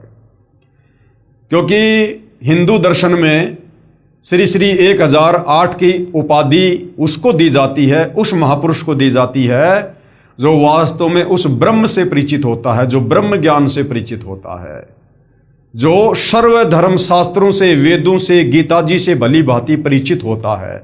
उस महापुरुष को श्री श्री 1008 की उपाधि से नवाजा जाता है। तो हालांकि सतगुरु रामपाल जी तो स्वयं कबीर भगवान है, कबीर परमात्मा है, परंतु वर्तमान में वे जिस प्रकार की भूमिका एक महात्मा की, एक महापुरुष की, तत्वदर्शी संत की कर रहे हैं, उस आधार से इस पृथ्वी पर वर्तमान में सतगुरु रामपाल जी के अलावा किसी भी धर्म का कोई भी आचार्य, शंकराचार्य, संत, महंत, मंडलेश्वर इस 1008 की उपाधि को धारण करने के योग्य नहीं है। मेरे गुरुदेव का पता ना कौन है? श्री श्री 1008 पंडित रामानंद जी। क्योंकि उस समय पंडित रामानंद जी चारों वेदों के, गीता जी के 1 नंबर के विद्वान माने जाते थे। तू जुलाहे का बालक, वे तो तेरे जैसे अछूतों के दर्शन भी नहीं करते और तू कह रहा है कि मैंने उनसे नाम लिया है। देखो भाई भगत जनों, ये झूठा कपटी है। अभी गुरुदेव के पास जाऊंगा और उनसे तेरी सारी कहानी बताऊंगा। अब बाकी लोगों ने भी ये बात स्वीकार कर ली, क्योंकि बाकी सब लोगों को पता था कि पंडित रामानंद जी ब्राह्मणों के अलावा किसी को भी उपदेश नहीं देते हैं। तो छोटी जाति का बच्चा हमारे गुरुदेव की बेइज्जती करता है। कबीर अग्नि, यानी वेदों में कबीर परमात्मा का नाम है कबीर अग्नि। कबीर परमेश्वर बोले कि ठीक है, गुरुदेव जी को बताओ भाई। उस ऋषि ने जाकर श्री रामानंद जी को बताया कि गुरुदेव, एक जुलाहे जाति का लड़का है और उसने तो हमारी नाक काट दी, यानी सच्ची बात कह दी। वो कहता है कि पंडित रामानंद जी मेरे गुरुदेव हैं। हे भगवान, हमारा तो बाहर निकलना दूभर हो गया। पंडित रामानंद जी बोले कि कल सुबह उसको बुला कर लाओ, कल देखना तुम्हारे सामने मैं उसको कितना दंड दूंगा। अब आगे कबीर परमेश्वर जी क्या लीला करते हैं, अब उसके विषय में लिखा है। पंडित रामानंद जी के मन की बात जानना। अगले दिन सुबह सुबह कबीर परमेश्वर को 10 नादान व्यक्तियों ने पकड़कर और श्री रामानंद जी के सामने पेश कर दिया। रामानंद जी ने ये दिखाने के लिए कि मैं कभी छोटी जाति वालों के दर्शन भी नहीं करता। ये झूठ बोल रहा था कि इसने मेरे से दीक्षा ली है। आगे पर्दा लगा दिया। रामानंद जी ने पर्दे के पीछे से पूछा कि तू कौन है और तेरी क्या जाति है, तेरा कौन सा पंथ है, अर्थात किस परमात्मा की तू पूजा करता है। तो भाइयों और बहनों, आदरणीय गरीबदास जी महाराज जो आज से लगभग 300 वर्ष पहले गांव छुडानी, जिला झज्जर, हरियाणा में हुए हैं और कबीर परमेश्वर का साक्षात्कार करने के बाद उन्होंने किस प्रकार से पंडित रामानंद जी और कबीर परमेश्वर जी की 650 साल पहले उस वार्तालाप को अपनी अमृतवाणियों के माध्यम से अपने अमर ग्रंथ सदग्रंथ साहिब में लिखा है, क्योंकि कबीर परमेश्वर जी ने उनको दिव्य दृष्टि प्रदान कर दी थी। रामानंद अधिकार सुन जुल्हा अक जगदीश, दास गरीब विलंब ना ताहि नवावत शीस। रामानंद को गुरु कहे तन से नहीं मिलाप, दास गरीब दर्शन भये पैड़ लगी जूं लात। पंथ चलत ठोकर लगी राम नाम कह दीन, दास गरीब कसर नहीं सीख लई परवीन। आडा पर्दा लाए कर रामानंद बुजंत, दास गरीब कुलंग छवि अदर डाक कुदंत। कौन जात कुल पंथ है कौन तुम्हारा नाम, दास गरीब आधीन गति बोलत है बल जाऊं।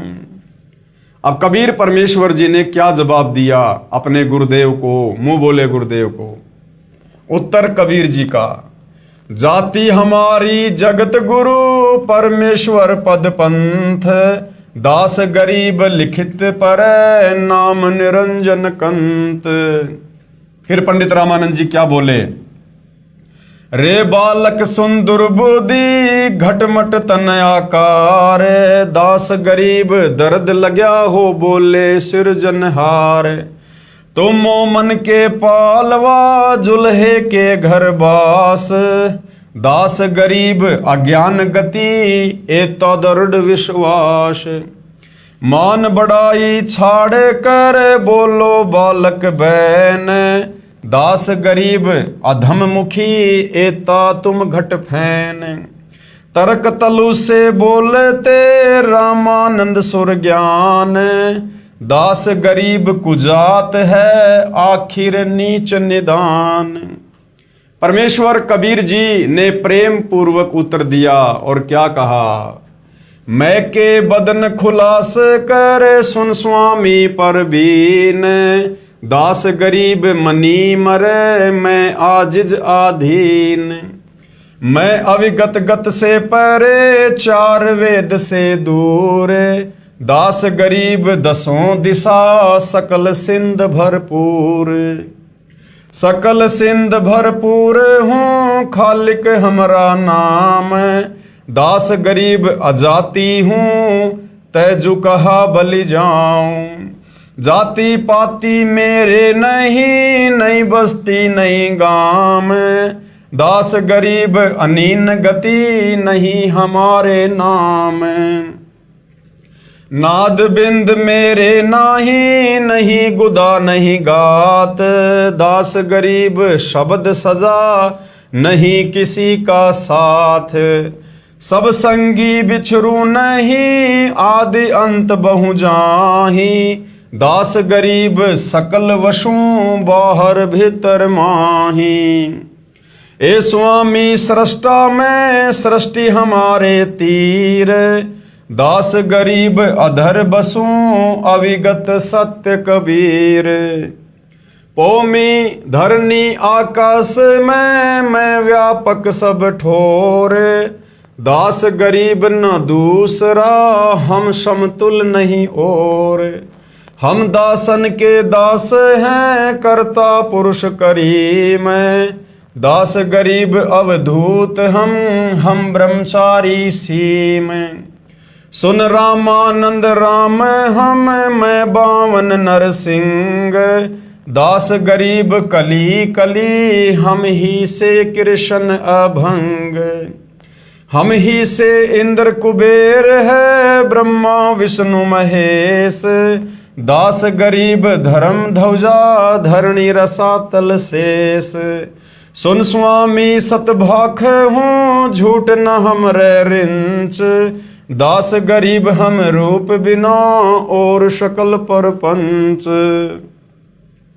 गोता मारूं स्वर्ग में फिर बैठूं पाताल, दास गरीब ढूंढत फिरूं हीरे माणक लाल। इस दरिया कंकर बहुत लाल कहीं कहीं ठावे, गरीब दास माणिक चुगे हम मुरजीवा नाव। मुरजीवा माणिक चुगे कंकर पत्थर डारी, दास गरीब डोरी अगम उतरो शब्द आधार। अब क्या अनुवाद किया है परमात्मा जी ने, क्या क्या वार्ता हुई। यदि मेरी जाति पूछ रहे हो तो मैं जगत गुरु हूं। पंडित रामानुजन ने पूछा, रे बालक तेरी क्या जाति है, तेरा क्या पंथ है, तू कौन भगवान की पूजा करता है। तो कबीर परमेश्वर जी ने जिस प्रकार एक योग्य शिष्य और कितनी आधीनी से अपने गुरुदेव के आगे खड़ा होकर वार्तालाप करता है, उसको दर्शाया है। यदि मेरी जाति पूछ रहे हो तो मैं जगत गुरु हूं। अब 5 वर्ष की लीला में आयु में कबीर परमात्मा कह रहे हैं कि मैं जगत गुरु हूं, सारे संसार को ज्ञान देने वाला। वेदों में लिखा है कि जगत गुरु यानी सारी सृष्टि को ज्ञान प्रदान करने वाले कबीर प्रभु हैं। जगत गुरु कौन है? स्वयं कबीर परमात्मा।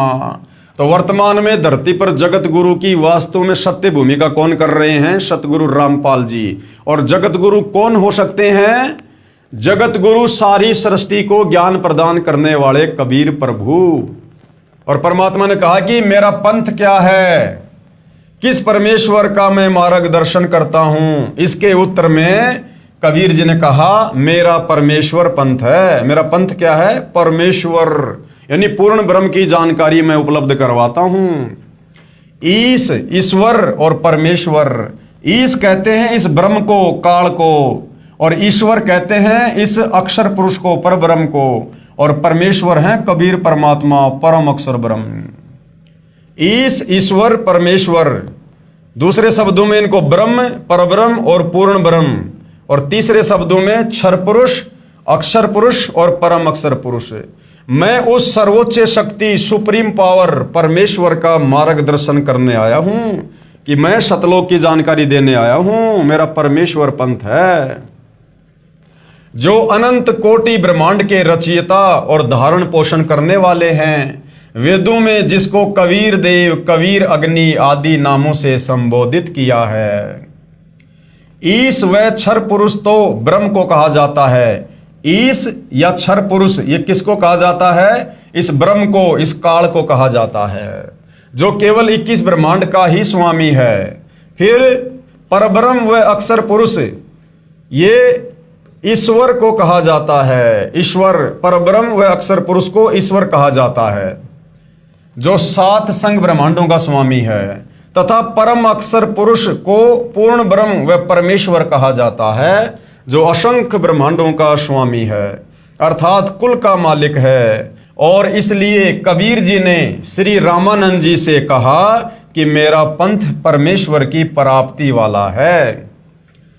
गीता जी अध्याय 15 श्लोक नंबर 17 में लिखा है कि वास्तव में अविनाशी परमेश्वर तो कोई और ही है, और वही तीनों लोकों में प्रवेश करके सबका धारण पोषण करता है। कौन से तीनों लोकों में?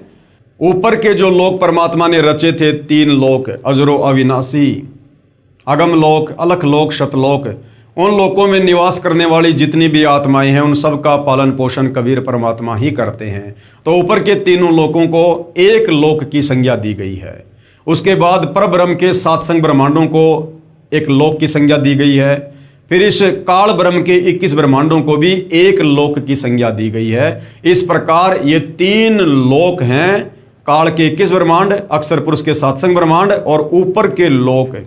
तो इन सभी लोकों में प्रवेश करके सबका पालन पोषण, सबका धारण पोषण वो कबीर परमात्मा ही करता है, और वही अविनाशी परमात्मा परमेश्वर इस नाम से जाना जाता है। वह परमेश्वर मैं ही हूं। अब पंडित रामानंद जी को कहा परमात्मा ने कि पंडित जी वो परमात्मा मैं ही हूं, जो तीनों लोकों में प्रवेश करके सबका धारण पोषण करता है। इस बात को सुनकर पंडित रामानंद जी बहुत क्षुब्ध हो गए, नाराज हो गए कि ये 5 साल का धानक का लड़का और अपने आप को ये परमेश्वर कह रहा है। तथा कहा कि रे निकम्मे, तू छोटी जाति का और छोटा मुंह बड़ी बात है, तू अपने आप को भगवान कह रहा है, तू भगवान बन बैठा। बुरी गालियां भी दी। कबीर साहिब बोले, हे गुरुदेव आप मेरे गुरुजी हैं, आप मुझे गाली दे रहे हो तो भी मुझे आनंद आ रहा है। गुरु हमेशा शब्द की चोट मारता है, शब्द की चोट। क्योंकि कबीर परमात्मा जी लीला लीला में पंडित रामानंद जी को अपना गुरु धारण कर चुके थे, लेकिन पंडित रामानंद जी इस बात से बेखबर थे। इसलिए कबीर परमात्मा जी एक आधीन शिष्य बनकर कहने लगे कि हे गुरुदेव, आप मेरे गुरु हैं, आप मुझे गालियां दे रहे हो तो भी मुझे आनंद ही आ रहा है, लेकिन मैं जो आपको कह रहा हूं, मैं ज्यों का त्यों पूर्ण ब्रह्म ही हूं, इसमें कोई संशय नहीं है। इस बात को सुनकर रामानंद जी ने कहा कि ठहर जा, तेरी तो लंबी कहानी बनेगी, तू ऐसे नहीं मानेगा, मैं पहले अपनी पूजा कर लेता हूं। रामानंद जी ने कहा कि इसको बैठाओ, मैं पहले अपनी कुछ क्रिया रहती है वो कर लेता हूं, बाद में इससे निपटूंगा। अब पंडित रामानंद जी क्या क्रिया करते थे? भगवान विष्णु जी की एक काल्पनिक मूर्ति बनाते थे, अपने मन में काल्पनिक मूर्ति बनाते थे, मानसिक पूजा करते थे। वैसे मूर्ति पूजा नहीं करते थे, वो सामने मूर्ति या फोटो रखकर सामने मूर्ति दिखाई देने लग जाती थी, मन में सोचते थे। जैसे कर्मकांड करते हैं, भगवान की मूर्ति के पहले वाले सारे कपड़े उतार कर उसको जल से स्नान करवा कर फिर स्वच्छ कपड़े भगवान ठाकुर को पहनाकर गले में माला डालकर तिलक लगाकर मुकुट रख देते हैं।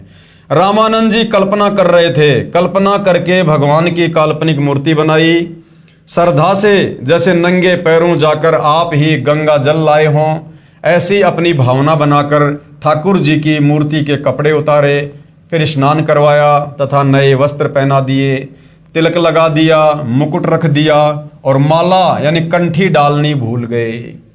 यदि कंठी न डाले तो पूजा अधूरी, और मुकुट रख दिया तो दोबारा उसे उतारा नहीं जा सकता, वरना पूजा खंडित मानी जाती। यदि उसी दिन मुकुट उतार दें तो पूजा खंडित मानी जाती है। पंडित रामानंद जी अपने आप को कोस रहे हैं कि इतना जीवन हो गया, मेरा कभी भी ऐसी गलती जिंदगी में नहीं बनी, लेकिन वो गलती उस दिन जानबूझकर कबीर परमात्मा ने पंडित रामानंद जी से करवाई। प्रभु यानी हे भगवान, आज क्या गलती बन गई मुझ पापी से? यदि मुकुट उतारूं तो पूजा खंडित। उसने सोचा कि चल मुकुट के ऊपर से कंठी माला डालकर देखता हूं। अपनी कल्पना से कर रहे हैं, कोई सामने मूर्ति नहीं और पर्दा लगा है, कबीर साहिब दूसरी तरफ बैठे हैं, मुकुट में माला फंस गई, आगे नहीं जा रही थी।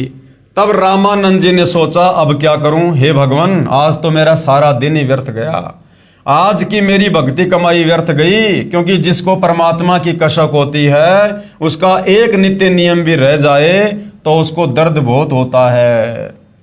जैसे इंसान की जेब कट जाए और फिर बहुत पश्चाताप करता है, ऐसे ही प्रभु के सच्चे भक्तों को इतनी लगन होती है। यानी ये पहचान बताई गुरुदेव भगवान ने, यदि किसी दिन भगत के मंत्र पूरे ना हो पाए या तीनों समय की आरती में से कोई आरती छूट जाए तो भगत को बड़ा दुख होता है, और यदि दुख नहीं हो रहा है इसका मतलब भगत भक्ति को सीरियस नहीं ले रहा है। इतने में कबीर साहब ने कहा कि स्वामी जी माला की गुंडी खोलो और गले में डाल दो। अब बीच में पर्दा लगा हुआ है, सामने कोई मूर्ति नहीं है। पंडित जी मन में खाली कल्पना कर रहे थे, और 5 वर्ष की लीला में आयु में कबीर परमात्मा बाहर खड़े होकर कह रहे हैं कि पंडित जी चिंता मत करो, आप ऐसा करो, ये जो माला मुकुट में अटक गई है ना, आप इसकी पीछे से गांठ खोलो और गांठ खोल के फिर ठाकुर जी के गले में डाल दो। आपको मुकुट भी नहीं उतारना पड़ेगा और आपकी पूजा भी खंडित नहीं होगी। इतने में कबीर साहब ने कहा कि स्वामी जी माला की गुंडी खोलो और गले में डाल दो, फिर गांठ लगा दो, मुकुट उतारना ही नहीं पड़ेगा। अब रामानंद जी काहे के मुकुट उतारे था, काहे की गांठ खोले था। कुटिया के सामने लगा पर्दा भी पंडित रामानंद जी ने अपने हाथ से फेंक दिया और सारे ब्राह्मण समाज के सामने उस कबीर परमेश्वर को सीने से लगा लिया, ये सोचकर कि भाई ये तो भगवान है, भगवान नहीं तो भगवान का कोई विशेष कोई कृपा पात्र है, कोई देव पुरुष है जिसने मेरी मन की बात को जान लिया। रामानंद जी ने कहा कि हे भगवान, आपका तो इतना कोमल शरीर है। जैसे ही रामानंद जी ने कबीर परमेश्वर जी को बाहों में लिया तो कबीर परमात्मा जी का रूई जैसा कोमल शरीर, क्योंकि परमेश्वर का शरीर पंचतत्व से बना नहीं होता है, जैसे रूई हो, और मेरा तो पत्थर जैसा शरीर है। एक तरफ तो भगवान खड़े हैं और एक तरफ जाति और धर्म की दीवार है। प्रभु चाहने वाली पुण्यात्माएं धर्म की बनावटी दीवार को तोड़ना उत्तम समझती हैं। वैसा ही पंडित रामानंद जी ने किया। सामने पूर्ण परमात्मा को पाकर न जाति देखी, न धर्म देखा, न छुआछात, केवल आत्म कल्याण देखा। इसको वास्तव में ब्राह्मण कहते हैं, पंडित कहते हैं, ज्ञानी कहते हैं। बोलत रामानंद जी हम घर बड़ा सुकाल, गरीब दास पूजा करे मुकुट फही जदमाल। सेवा करो संभाल कर सुन स्वामी सुर ज्ञान, गरीब दास सिर मुकुट धर माला अटकी जान। स्वामी घुंडी खोल कर फिर माला गड़ डार, गरीब दास इस भजन को जानत है करतार। डोडी पर्दा दूर कर लिया कंठ लगाए, गरीब दास गुजरी बहुत बदने बदन मिलाए। गरीबदास जी कह रहे हैं जिस समय पंडित रामानंद जी ने कबीर परमात्मा को जो दानक के घर में जुलाई की भूमिका कर रहे थे, उस समय छुआछात अपने चरम पर थी। पंडित लोग इन जुलाहों को छुआ भी नहीं करते थे और अपने सर्व शिष्यों के सामने और हजारों की संख्या में लोगों के सामने जब पंडित रामानंद जी ने कबीर परमात्मा को सीने से लगाया, अपनी बाहों में भर लिया, तो उस समय उनके ऊपर बीत तो बहुत बुरी रही थी कि समाज क्या कहेगा कि पंडित रामानंद जी जो अछूतों को छुआ भी नहीं करते थे और आज इस दानक के बेटे को अपनी बाहों में भर रहे हैं, ये समाज क्या कहेगा, मेरे शिष्य क्या कहेंगे। लेकिन परमात्मा कहते हैं जिसको भगवान चाहिए वो धर्म और जातियों की जंजीरों को तोड़ डालता है। पंडित रामानंद जी ने कहा, हे कबीर प्रभु आपने झूठ क्यों बोला? कबीर साहिब बोले कि कैसा झूठ स्वामी जी? पंडित रामानंद जी ने कहा कि आप कह रहे थे कि आपने मेरे से नाम ले रखा है, आपने मेरे से उपदेश कब लिया? कबीर साहिब बोले एक समय आप नहाने के लिए पंचगंगा घाट पर गए थे, मैं वहां लेटा हुआ था, आपके पैरों की खड़ाऊ मेरे सिर में लगी थी, तो आपने कहा था कि बेटा राम राम बोलो। रामानंद जी बोले हाँ अब कुछ याद आया, परंतु वह तो बहुत छोटा बच्चा था, क्योंकि उस समय 5 वर्ष की आयु के बच्चे बहुत बड़े हो जाया करते थे तथा 5 वर्ष के बच्चे के शरीर तथा 2.5 वर्ष के बच्चे के शरीर में दुगुना अंतर हो जाता है। यानी वो जो लीला परमात्मा ने की थी वो 2.5 वर्ष के बालक की उम्र में की थी। तो पंडित रामानंद जी कह रहे हैं कि भाई आप तो 5 वर्ष के हो और वो बच्चा तो 2.5 साल का था। कबीर साहब कहने लगे स्वामी जी देखो मैं ऐसा था, पंडित रामानंद जी के सामने भी खड़े हैं और एक 2.5 वर्षीय बच्चे का दूसरा रूप बनाकर किसी भगत की वहां पर खटिया बिछी थी उसके ऊपर विराजमान हो गए। 2 रूप बना लिए कबीर परमात्मा ने। 2.5 साल के बच्चे के रूप में किसी सेवक की चारपाई के ऊपर लेट गए और 5 साल की उम्र में पंडित रामानंद जी के सामने खड़े हैं और कह रहे हैं कि पंडित जी देखो मैं वैसा था। अब रामानंद जी ने 6 बार तो उधर देखा और 6 बार इधर देखा, फिर आंखें मलमल कर देखा कि कहीं तेरी आंखें धोखा तो नहीं खा रही हैं। इस प्रकार देख ही रहे थे कि इतने में कबीर साहिब का छोटे वाला रूप उठा और कबीर साहिब के बड़े 5 वर्ष वाले स्वरूप में समा गया। 5 वर्ष वाले स्वरूप में कबीर साहिब अकेले रह गए। मन की पूजा तुम लखी मुकुट माल परवेश, गरीब दास गति कौन लखे कौन वर्ण क्या भेष। ये तो तुम शिक्षा दई मान लई मन मोर, गरीब दास कोमल पुरुष हमरा बदन कठोर। तब रामानंद जी बोले कि मेरा संशय मिट गया। हे परमेश्वर आपको कैसे पहचान सकते हैं, आप किस जाति में तथा वेशभूषा में खड़े हो। हम नादान प्राणी आपके साथ वाद विवाद करके दोषी हो गए, क्षमा करना पूर्ण परमेश्वर कबीर देव, मैं आपका अनजान बच्चा हूं। अब आगे और क्या लीला हुई भाइयों और बहनों। पंडित रामानंद जी को सतलोक के दर्शन करवाना। कबीर परमात्मा ने पंडित रामानंद जी को सतलोक दिखाया, सतलोक के दर्शन करवाए ताकि उनको यकीन हो। सुन बच्चा मैं स्वर्ग की कैसे छोड़ूं रीति, गरीब दास गुदरी लगी जन्म जात है बीती। जब कबीर परमात्मा समझाने लगे कि पंडित जी ये विष्णु जी की भक्ति जन्म और मरण के अंतर्गत है, पूर्ण मुक्ति नहीं है, तो पंडित जी कहने लगे कि बच्चा, क्योंकि उस समय तक पूर्ण ज्ञान उनको नहीं था, ना सतलोक के दर्शन किए थे, तो कहने लगे कि कबीर जी मैंने तो पूरी जिंदगी विष्णु जी की भक्ति में गुजार दी, अब मेरा क्या बनेगा? आप कह रहे हो कि वहाँ की भक्ति पूर्ण नहीं है, विष्णु जी की भक्ति से मुक्ति नहीं है, फिर संसार में आना पड़ेगा, जन्म लेना पड़ेगा, फिर बुढ़ापे का कष्ट, फिर मरण का कष्ट, फिर लक 84। तो मेरी तो पूरी जिंदगी बीत गई विष्णु की भक्ति करते करते, अब मेरा क्या होगा? चार मुक्ति बैकुंठ में जिनकी मोरे चाहा, गरीबदास घर अगम की कैसे पाऊं था। हेम रूप जहाँ धरणी है रत्न जड़े बो शोभ, गरीबदास बैकुंठ को तन मन हमरा लोभ। यानी स्वर्ग लोक की महिमा विष्णु जी बताने लगे कबीर जी को। शंख चक्र गदा पद्म है मोहन मदन मुरारी, गरीबदास मुरली बज सुरग लोक दरबारी। दूधों की नदियां बह गए श्वेत वृक्ष शुभान, गरीबदास मंदल मुक्ति सुरगापुर स्थान। रतन जड़ाऊ मनुष्य हैं गण गंधर्व शब देव, गरीबदास उस धाम की कैसे छाड़ू सेव। ऋग यजु श्याम अथर्वण गावे चारों वेद, गरीबदास घर अगम की कैसे जानो भेद। चार मुक्ति चितवन लगी कैसे बचूं ताही, गरीबदास गुप्तार गति हमको द्यो समझाए। स्वर्ग लोक बैकुंठ है यहाँ से पर ना और, गरीबदास सठ शास्त्र चार वेद की दौर। चार वेद गावे तिसे सुर नर मुनि मिलाप, गरीबदास धुरपोर जिस मिट गए तीनों ताप।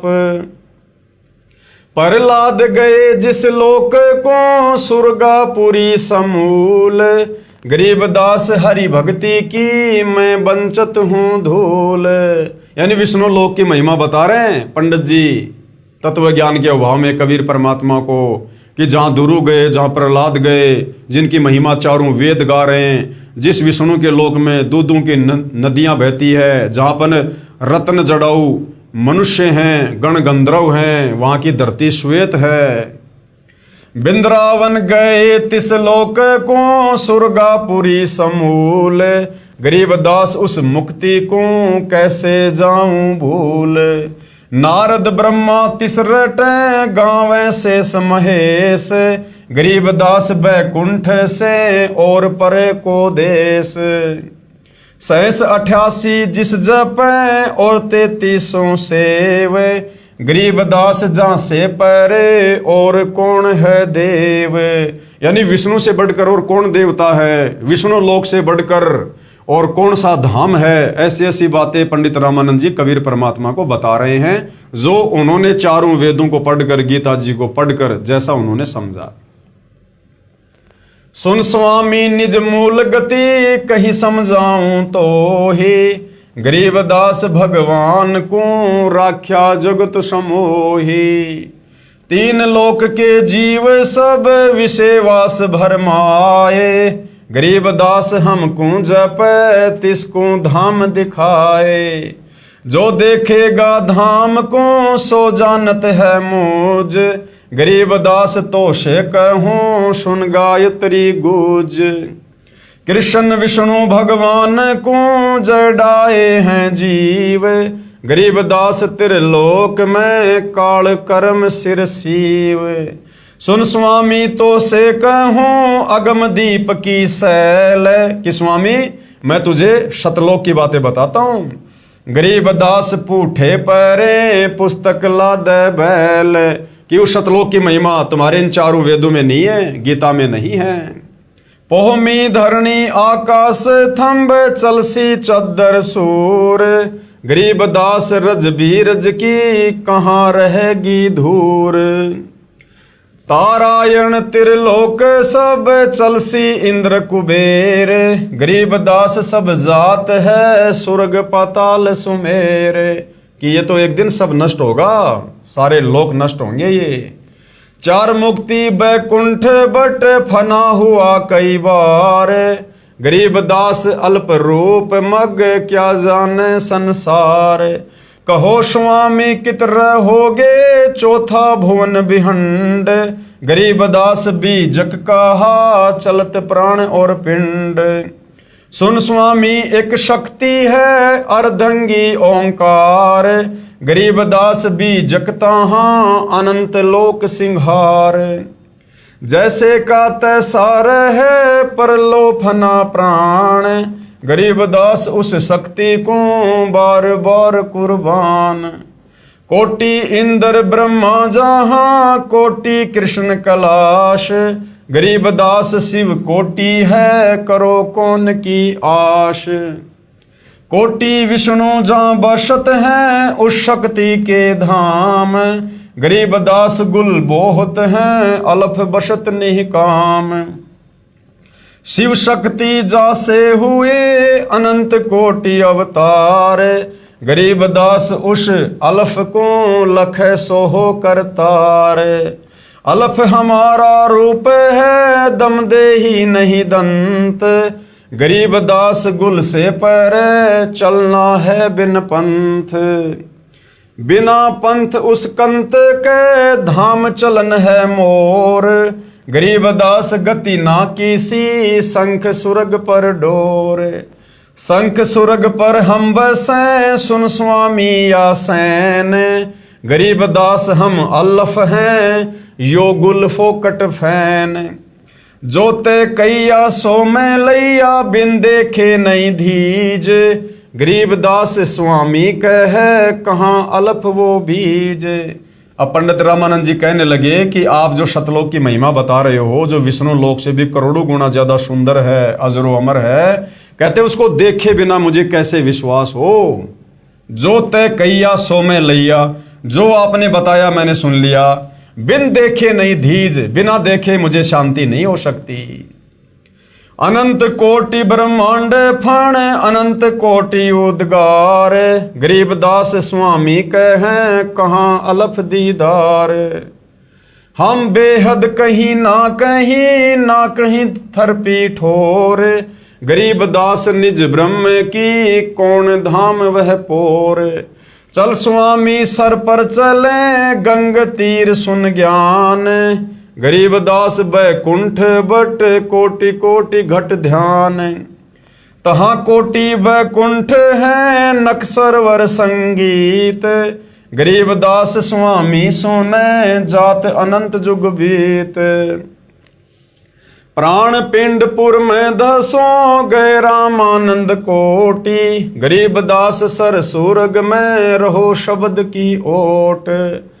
ता वहाँ चित चक्रित भया देखी फजल दरबार, गरीब दास सिजदा किया हम पाए दीदार। अब शतलोक के दर्शन करके पंडित रामानंद जी के तो होश उड़ गए।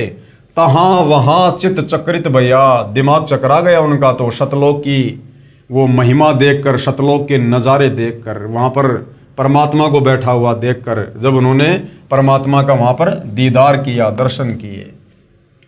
तुम स्वामी मैं बाल बुद्धि भरम कर्म किए नाश, गरीब दास निज ब्रह्म तुम हमरे दृढ़ विश्वास।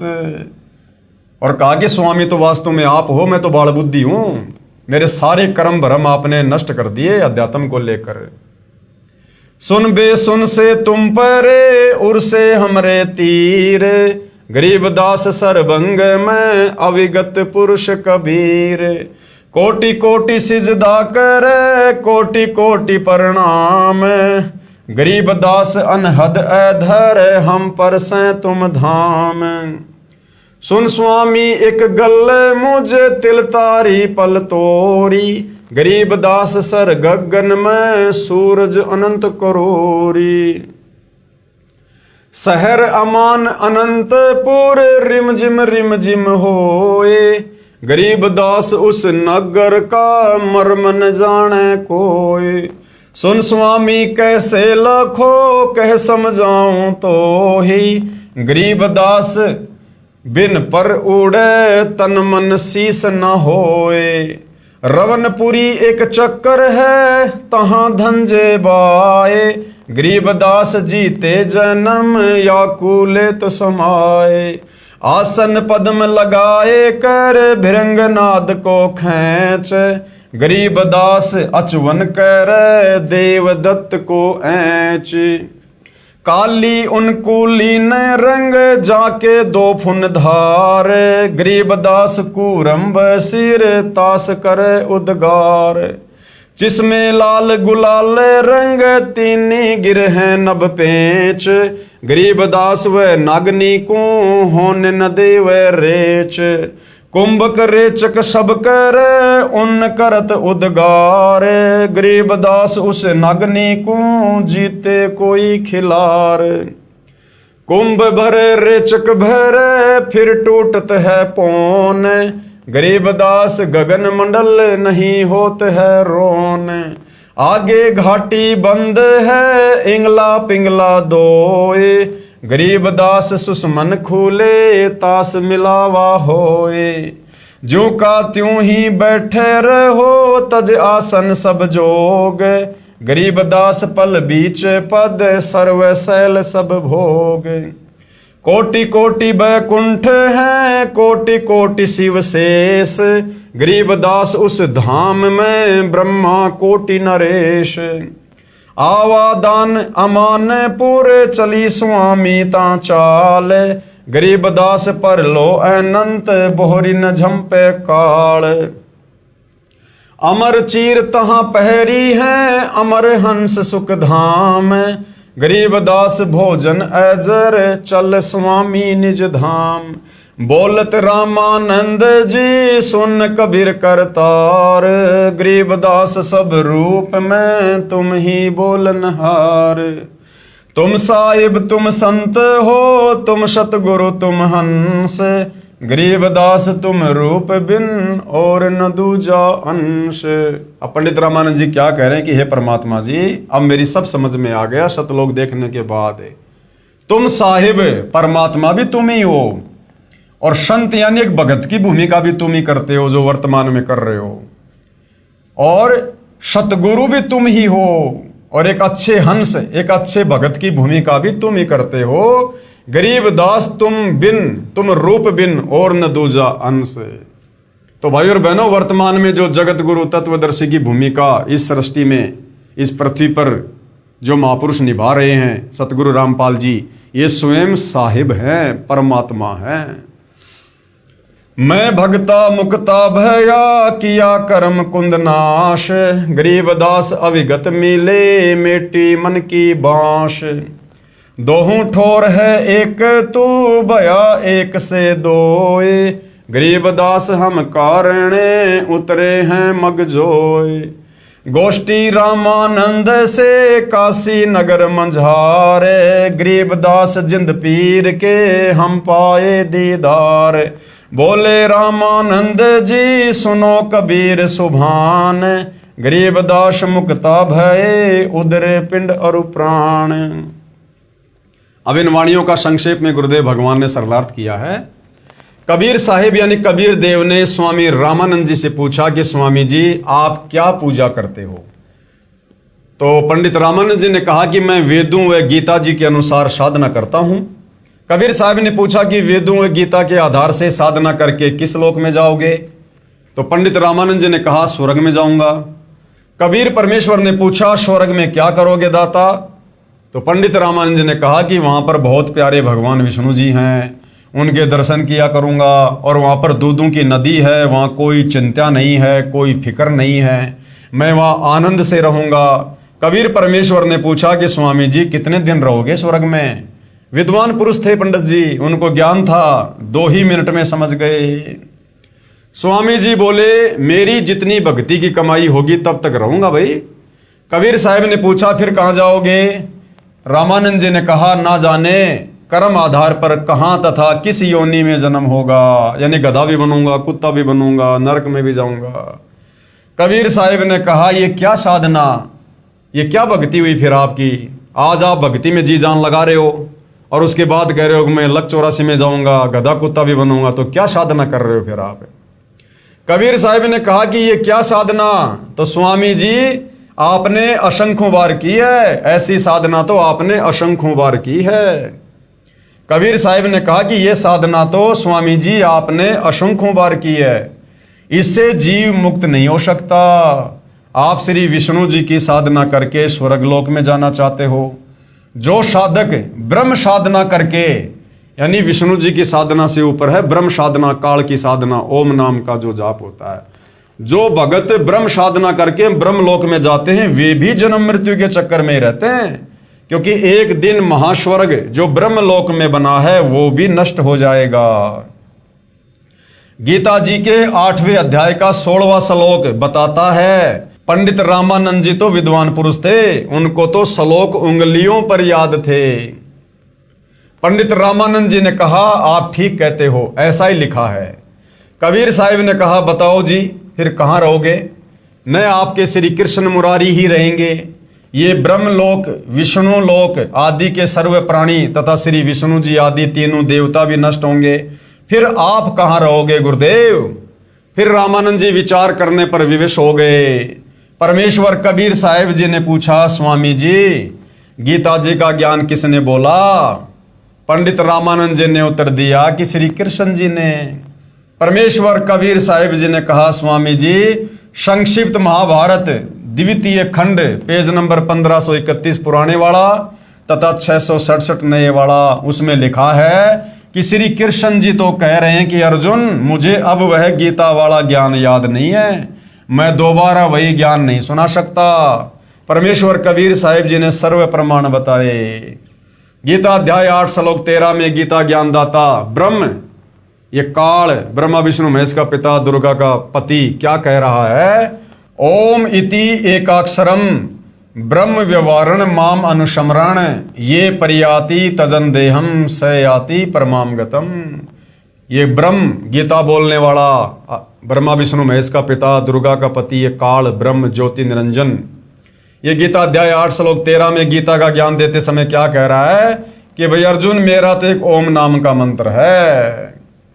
इसका शब्दार्थ है कि गीता बोलने वाला ब्रह्म अर्थात काल कह रहा है कि माम ब्रह्म यानी मुझ ब्रह्म का तो इति मानी यह है, ओम एकाक्षरम यानी ओम एक अक्षर है, व्यवहारन यानी उच्चारण करके, अनुशमरन सुमरण करने का ये जो साधक, तजन देहम यानी शरीर त्यागते समय तक अर्थात अंतिम श्वास तक, परियाति यानी स्मरण साधना करता है, स यानी वह साधक ही मेरे वाली, परमाम गतम यानी परम गति को, याति यानी प्राप्त होता है। और इस काल की परम गति क्या है? ब्रह्मलोक। और ब्रह्मलोक में गए हुए प्राणी भी वहां अपने भक्ति कमाई नष्ट करके वापस जन्म और मरण में आते हैं। गीता अध्याय 8 श्लोक नंबर 16 इसका प्रमाण है। भावार्थ है कि श्री कृष्ण जी के शरीर में प्रेतवत प्रवेश करके ब्रह्म अर्थात हजार भुजा वाला ज्योति निरंजन काल कह रहा है कि मुझ ब्रह्म की साधना केवल एक ओम नाम से मृत्यु पर्यंत करने वाले भगत को मुझसे मिलने वाला लाभ प्राप्त होता है, अन्य कोई मंत्र मेरी भक्ति का नहीं है। गीता अध्याय 8 श्लोक 5 और 7 तथा 13 में गीता ज्ञानदाता ने अपने विषय में साधना करने वाले को बताया कि जो मेरी साधना ओम नाम का सुमरण अंतिम श्वास तक करता है वह मुझे ही प्राप्त होगा। इसलिए तू युद्ध भी कर तथा मेरा ओम नाम का सुमरण भी कर, क्योंकि युद्ध हल्ला ऊंचे स्वर से शोर करके किया जाता है। इसलिए कहा है कि ओम नाम का उच्चारण ऊंचे स्वर में शोर करता हुआ सुमरण भी कर तथा युद्ध भी कर। अब भाई और बहनों, ये काल क्यों कह रहा है कि इस ओम नाम का जाप जोर जोर से उच्चारण करके करो, ओम ओम? क्योंकि भाई और बहनों, किसी भी मंत्र का मौखिक जाप करना और मानसिक जाप करना, उन दोनों की कमाई में रात और दिन का अंतर होता है। ओम नाम का यदि आप मुंह से बोलकर शोर करके जाप करोगे ओम ओम, तो गुरुदेव ने बताया उसका केवल एक ही लाभ मिलेगा, एक मंत्र का एक ही लाभ मिलेगा। और जब हम तत्वदर्शी संत की शरण में आकर उनके बताए अनुसार विधिवत जब उस ओम मंत्र का मानसिक जाप करेंगे, मन ही मन में जाप करेंगे, तो उससे 1000 गुना ज्यादा लाभ मिलेगा, 1000 गुना ज्यादा। लेकिन ये काल नहीं चाहता कि किसी की भक्ति कमाई इतनी बन जाए कि जो कोई 1000 युगों तक लंबे समय तक ब्रह्मलोक में रहे। अगर वो इतने लंबे समय तक वहां पड़ा रहेगा तो फिर दोबारा मनुष्य जन्म प्राप्त कैसे करेगा, और दोबारा जल्दी मनुष्य जन्म प्राप्त नहीं करेगा तो फिर काल फिर किसके सूक्ष्म शरीर से वासना निकाल के खाएगा। फिर गीता अध्याय 8 श्लोक 6 में कहा है कि ये विधान है कि जो जिस प्रभु का अंत समय में स्मरण करता हुआ शरीर त्यागता है वह उसी को प्राप्त होता है। गीता ज्ञानदाता प्रभु गीता अध्याय 8 श्लोक 8 से 10 तक तीनों श्लोकों में ब्रह्म से अन्य पूर्ण परमात्मा परम दिव्य पुरुष परमेश्वर अर्थात पूर्ण ब्रह्म के विषय में कह रहा है कि यदि कोई उसकी साधना करता हुआ शरीर त्यागता है तो उसी पूर्ण परमात्मा परमेश्वर को ही प्राप्त करता है। यानी गीता ज्ञानदाता दुर्गा का पति ब्रह्मा विष्णु महेश का पिता काल ब्रह्म गीता अध्याय 8 श्लोक 8 से 10 में अपने से अन्य उस पूर्ण परमात्मा की भक्ति करने का विधान भी बता रहा है कि जो उस पूर्ण परमात्मा की भक्ति करेगा अंतिम समय में शरीर छोड़ते समय तक उसी पूर्ण परमात्मा के लोक में जाएगा। और उस पूर्ण परमात्मा की भक्ति बताने वाला भाई गीता अध्याय 4 श्लोक नंबर 34 में बता दिया कि अर्जुन किसी तत्वदर्शी संत की खोज कर, वो तत्वदर्शी महात्मा तुझे परमेश्वर की भक्ति के बारे में बताएंगे, मुझे ज्ञान नहीं है। तो भाई और बहनों, वह तत्वदर्शी संत वर्तमान में धरती पर सतगुरु रामपाल जी हैं जिनके पास में पूर्ण ब्रह्म परमेश्वर की कंप्लीट जानकारी है, पूर्ण मुक्ति का मार्ग है। सतगुरु रामपाल जी ही जगत के तारणहार हैं, जगत के मुक्तिदाता हैं। उसी से पूर्ण मोक्ष तथा शतलोक प्राप्ति तथा परम शांति प्राप्त होगी। इसलिए उस परमेश्वर की शरण में जा। गीता अध्याय 18 श्लोक 62 और 66 तथा गीता अध्याय 15 श्लोक 4, मैं गीता ज्ञानदाता ब्रह्म भी इसी की शरण में हूं। पूरा हिंदू समाज जिस गीता का ज्ञान देने वाले को भगवान मानता है, परमात्मा मानता है, वो गीता का ज्ञान देने वाला खुद कह रहा है कि भैया परमात्मा तो कोई और है, जहां जाने के बाद फिर कोई कष्ट नहीं, कोई जन्म मरण नहीं। और खुद कह रहा है कि नादान दुनिया वालों, मेरी क्या भक्ति करते हो तुम, मेरा तो ओम नाम है, मैं ब्रह्म हूं, ब्रह्मलोक में रहता हूं, मेरी भक्ति करके फिर लक 84 में जाओगे, जन्म मरण में रहोगे, गधे कुत्ते बनोगे। और खुद कह रहा है कि मैं खुद उस परमपिता परमेश्वर की शरण में हूं, वो मेरा भी इष्ट देव है, तो उसी की भक्ति करनी चाहिए।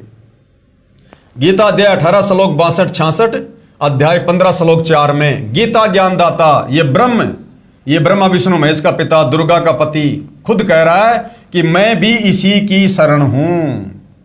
रामानंद जी ने सभी प्रमाणों को आंखों देखकर दांतों तले उंगली दबाई, क्योंकि वो तो गीता जी को उंगलियों पर याद किए हुए थे, तथा सत्य को स्वीकार किया। कहा कि बच्चा, बात तो शास्त्रों की तू सही बता रहा है, जो सत्य है हमारे को किसी ने ऐसा ज्ञान ही नहीं दिया, हम क्या करें।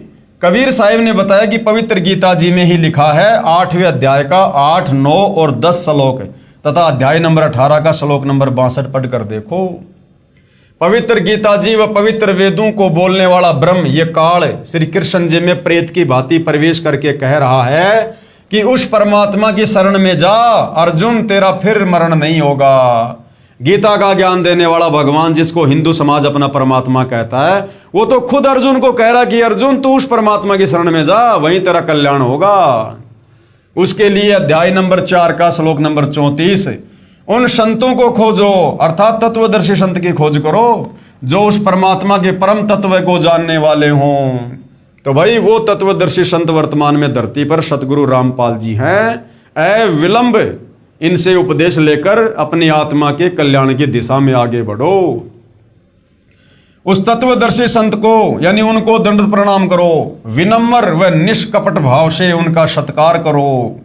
जब वे तत्वदर्शी संत प्रसन्न हो जाएं, फिर उनसे दीक्षा नाम मांगो, फिर तेरा पुनर्जन्म व मरण नहीं होगा। यानी वो तेरी पूर्ण मुक्ति कर देगा, तुझे परम धाम सतलोक में भेज देगा।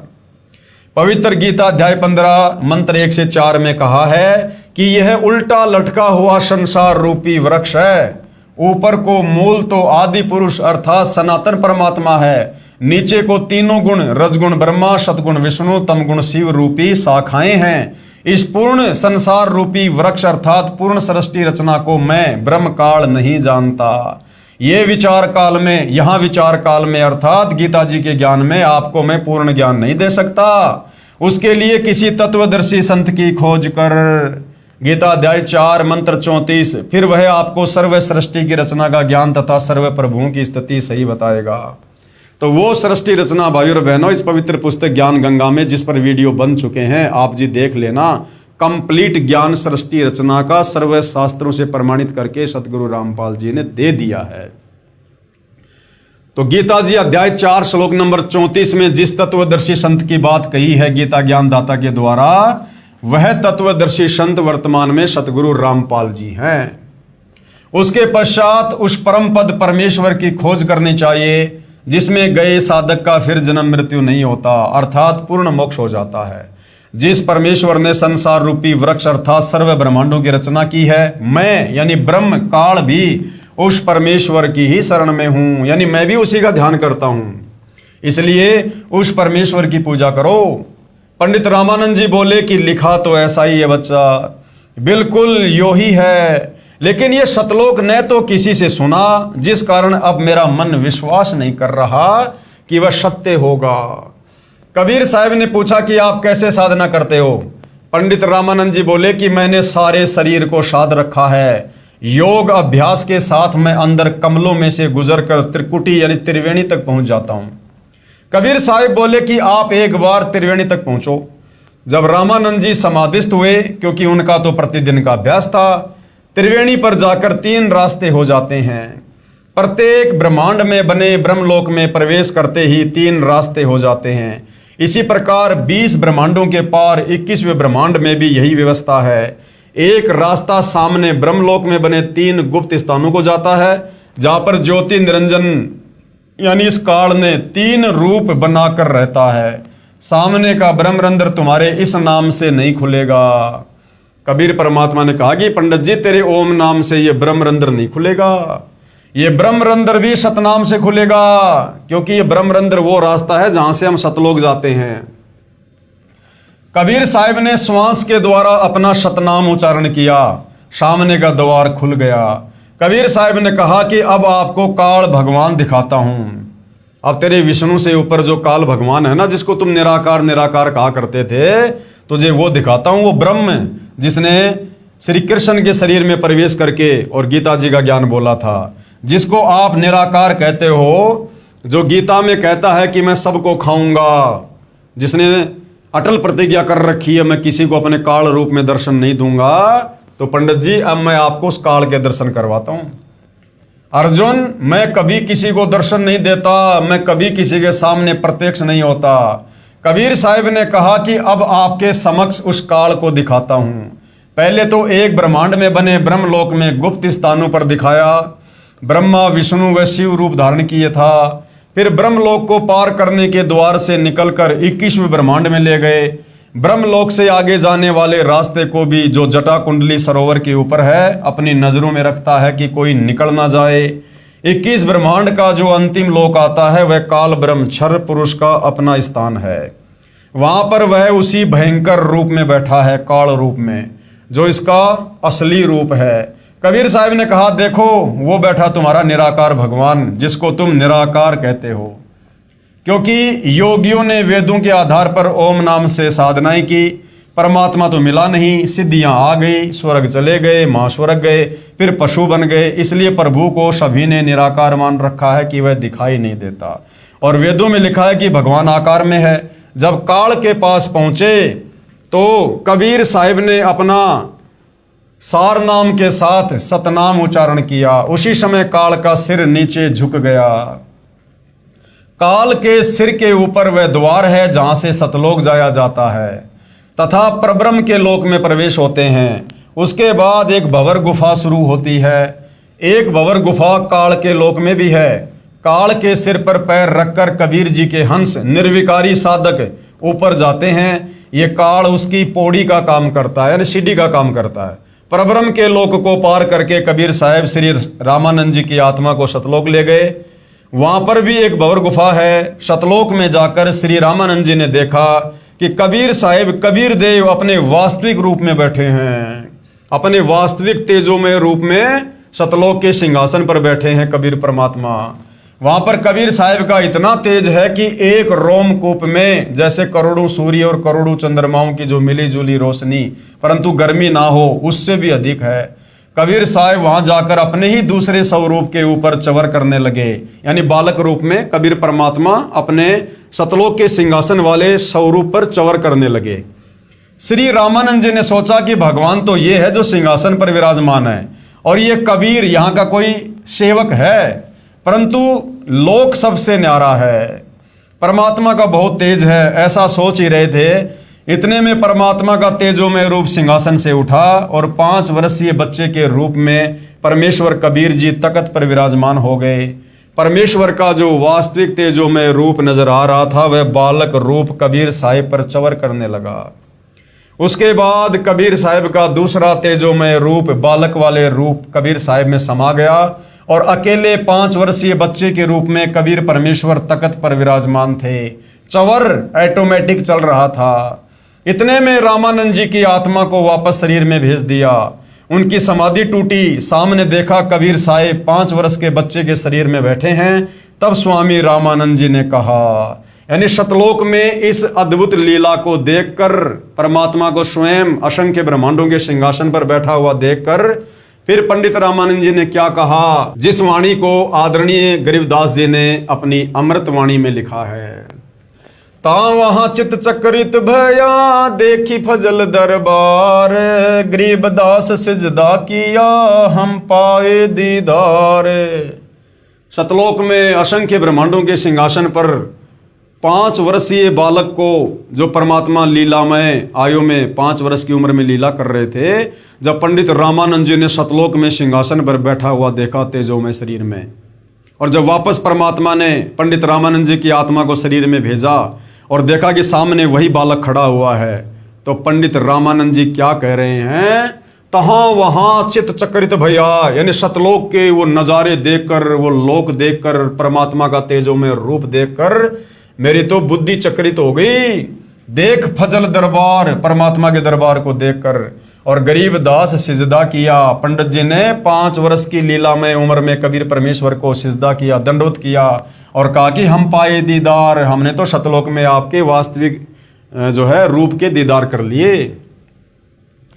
तुम स्वामी मैं बाल बुद्धि भरम कर्म किए नाश, गरीबदास निज ब्रह्म तुम हमरे दृढ़ विश्वास, कि अब मुझे पक्का विश्वास हो गया आप ही परमात्मा हो।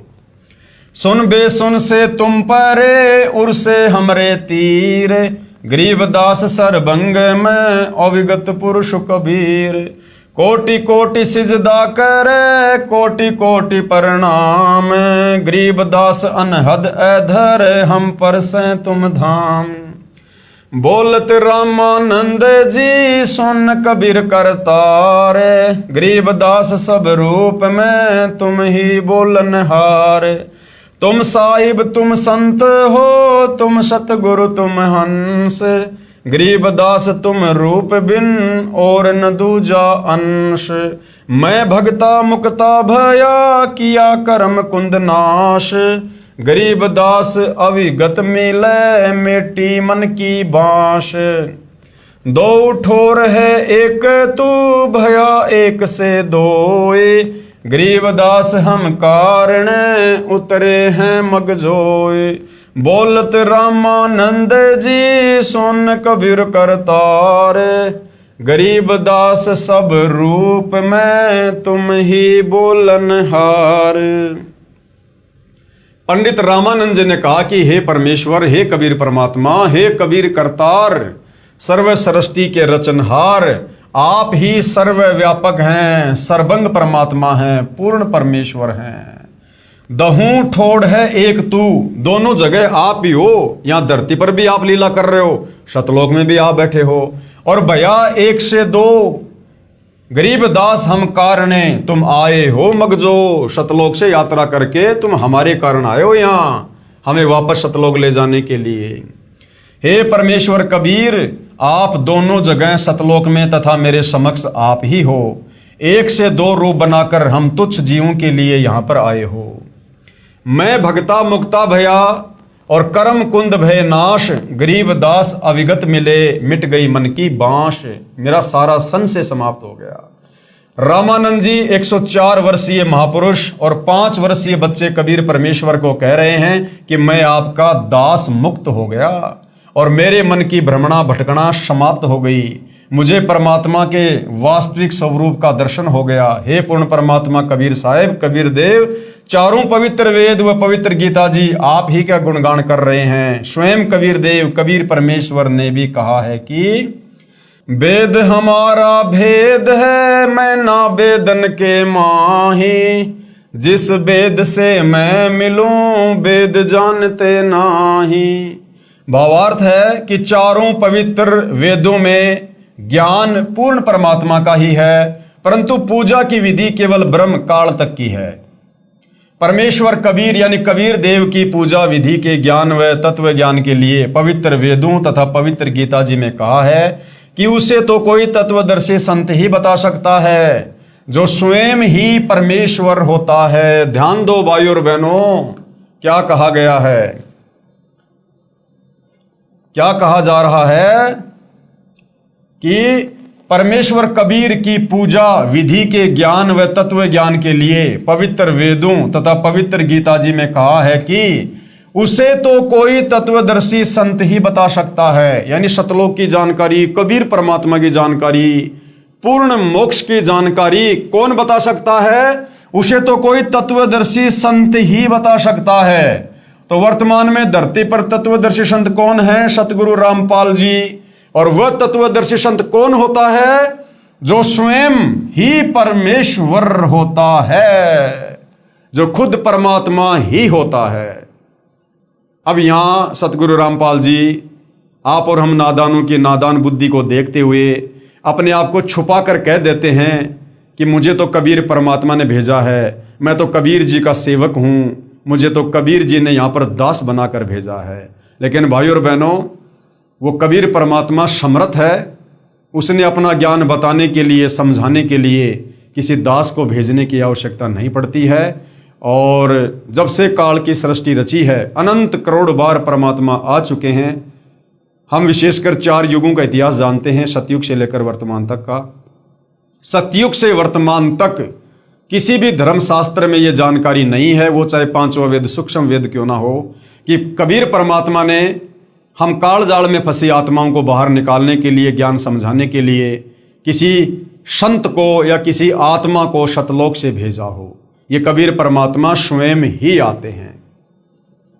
पवित्र गीता जी में कहा है कि उसे तो कोई तत्वदर्शी संत ही बता सकता है, गीता अध्याय 4 श्लोक 34 में, जो स्वयं ही परमेश्वर होता है या कोई उसका भेजा हुआ वास्तविक प्रतिनिधि होता है। अपना प्रतिनिधि बनकर स्वयं कबीर परमात्मा जी ही आते हैं, जो वर्तमान में सतगुरु रामपाल जी के नाम से धरती पर प्रकट हैं।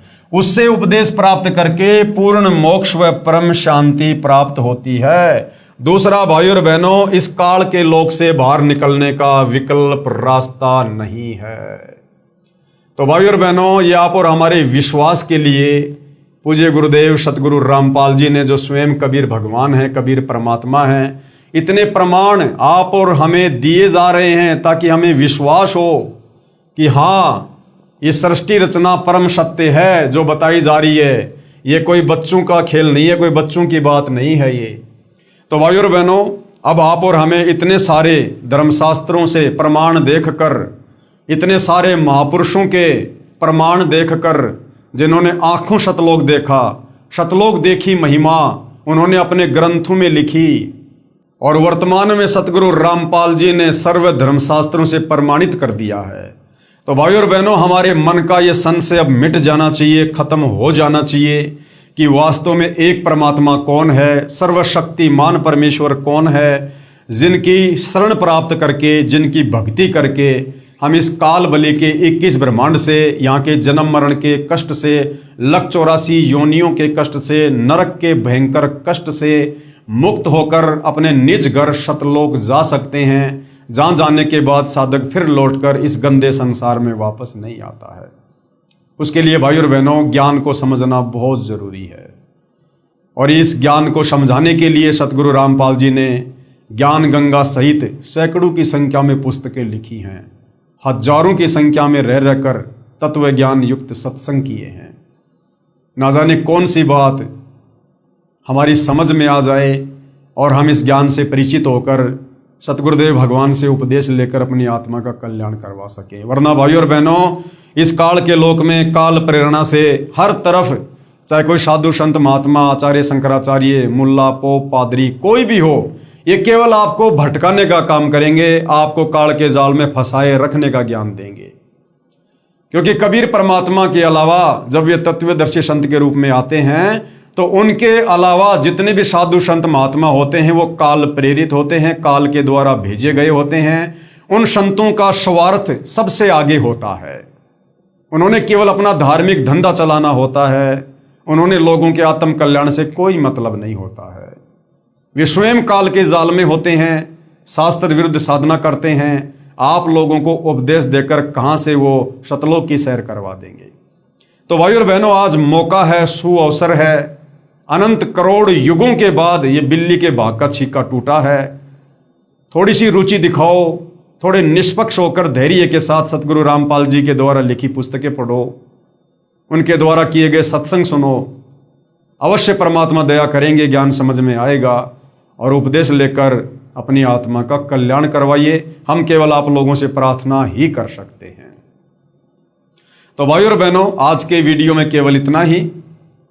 आगे और दृढ़ विश्वास के लिए हम अन्य धर्मों की पवित्र पुस्तकों से ये प्रमाण देखेंगे कि वास्तव में कबीर परमात्मा जी ने रह रहकर चारों युगों में सतलोक के विषय में जो जानकारी दी है वो परम सत्य है। और वर्तमान में सभी धर्मों के सभी धर्मशास्त्र इस बात का समर्थन भी कर रहे हैं। तो आज के वीडियो में केवल इतना ही। कल फिर परमेश्वर के आशीर्वाद से सेवा में हाजिर होंगे। तब तक गुरुदेव भगवान हम सबको आज्ञा दे, आशीर्वाद दे, सद्बुद्धि दे, हमारा मार्गदर्शन करें, हमें भ्रमने भटकने से बचाए। बंदी छोड़ सतगुरु रामपाल जी परमेश्वर जी की जय हो।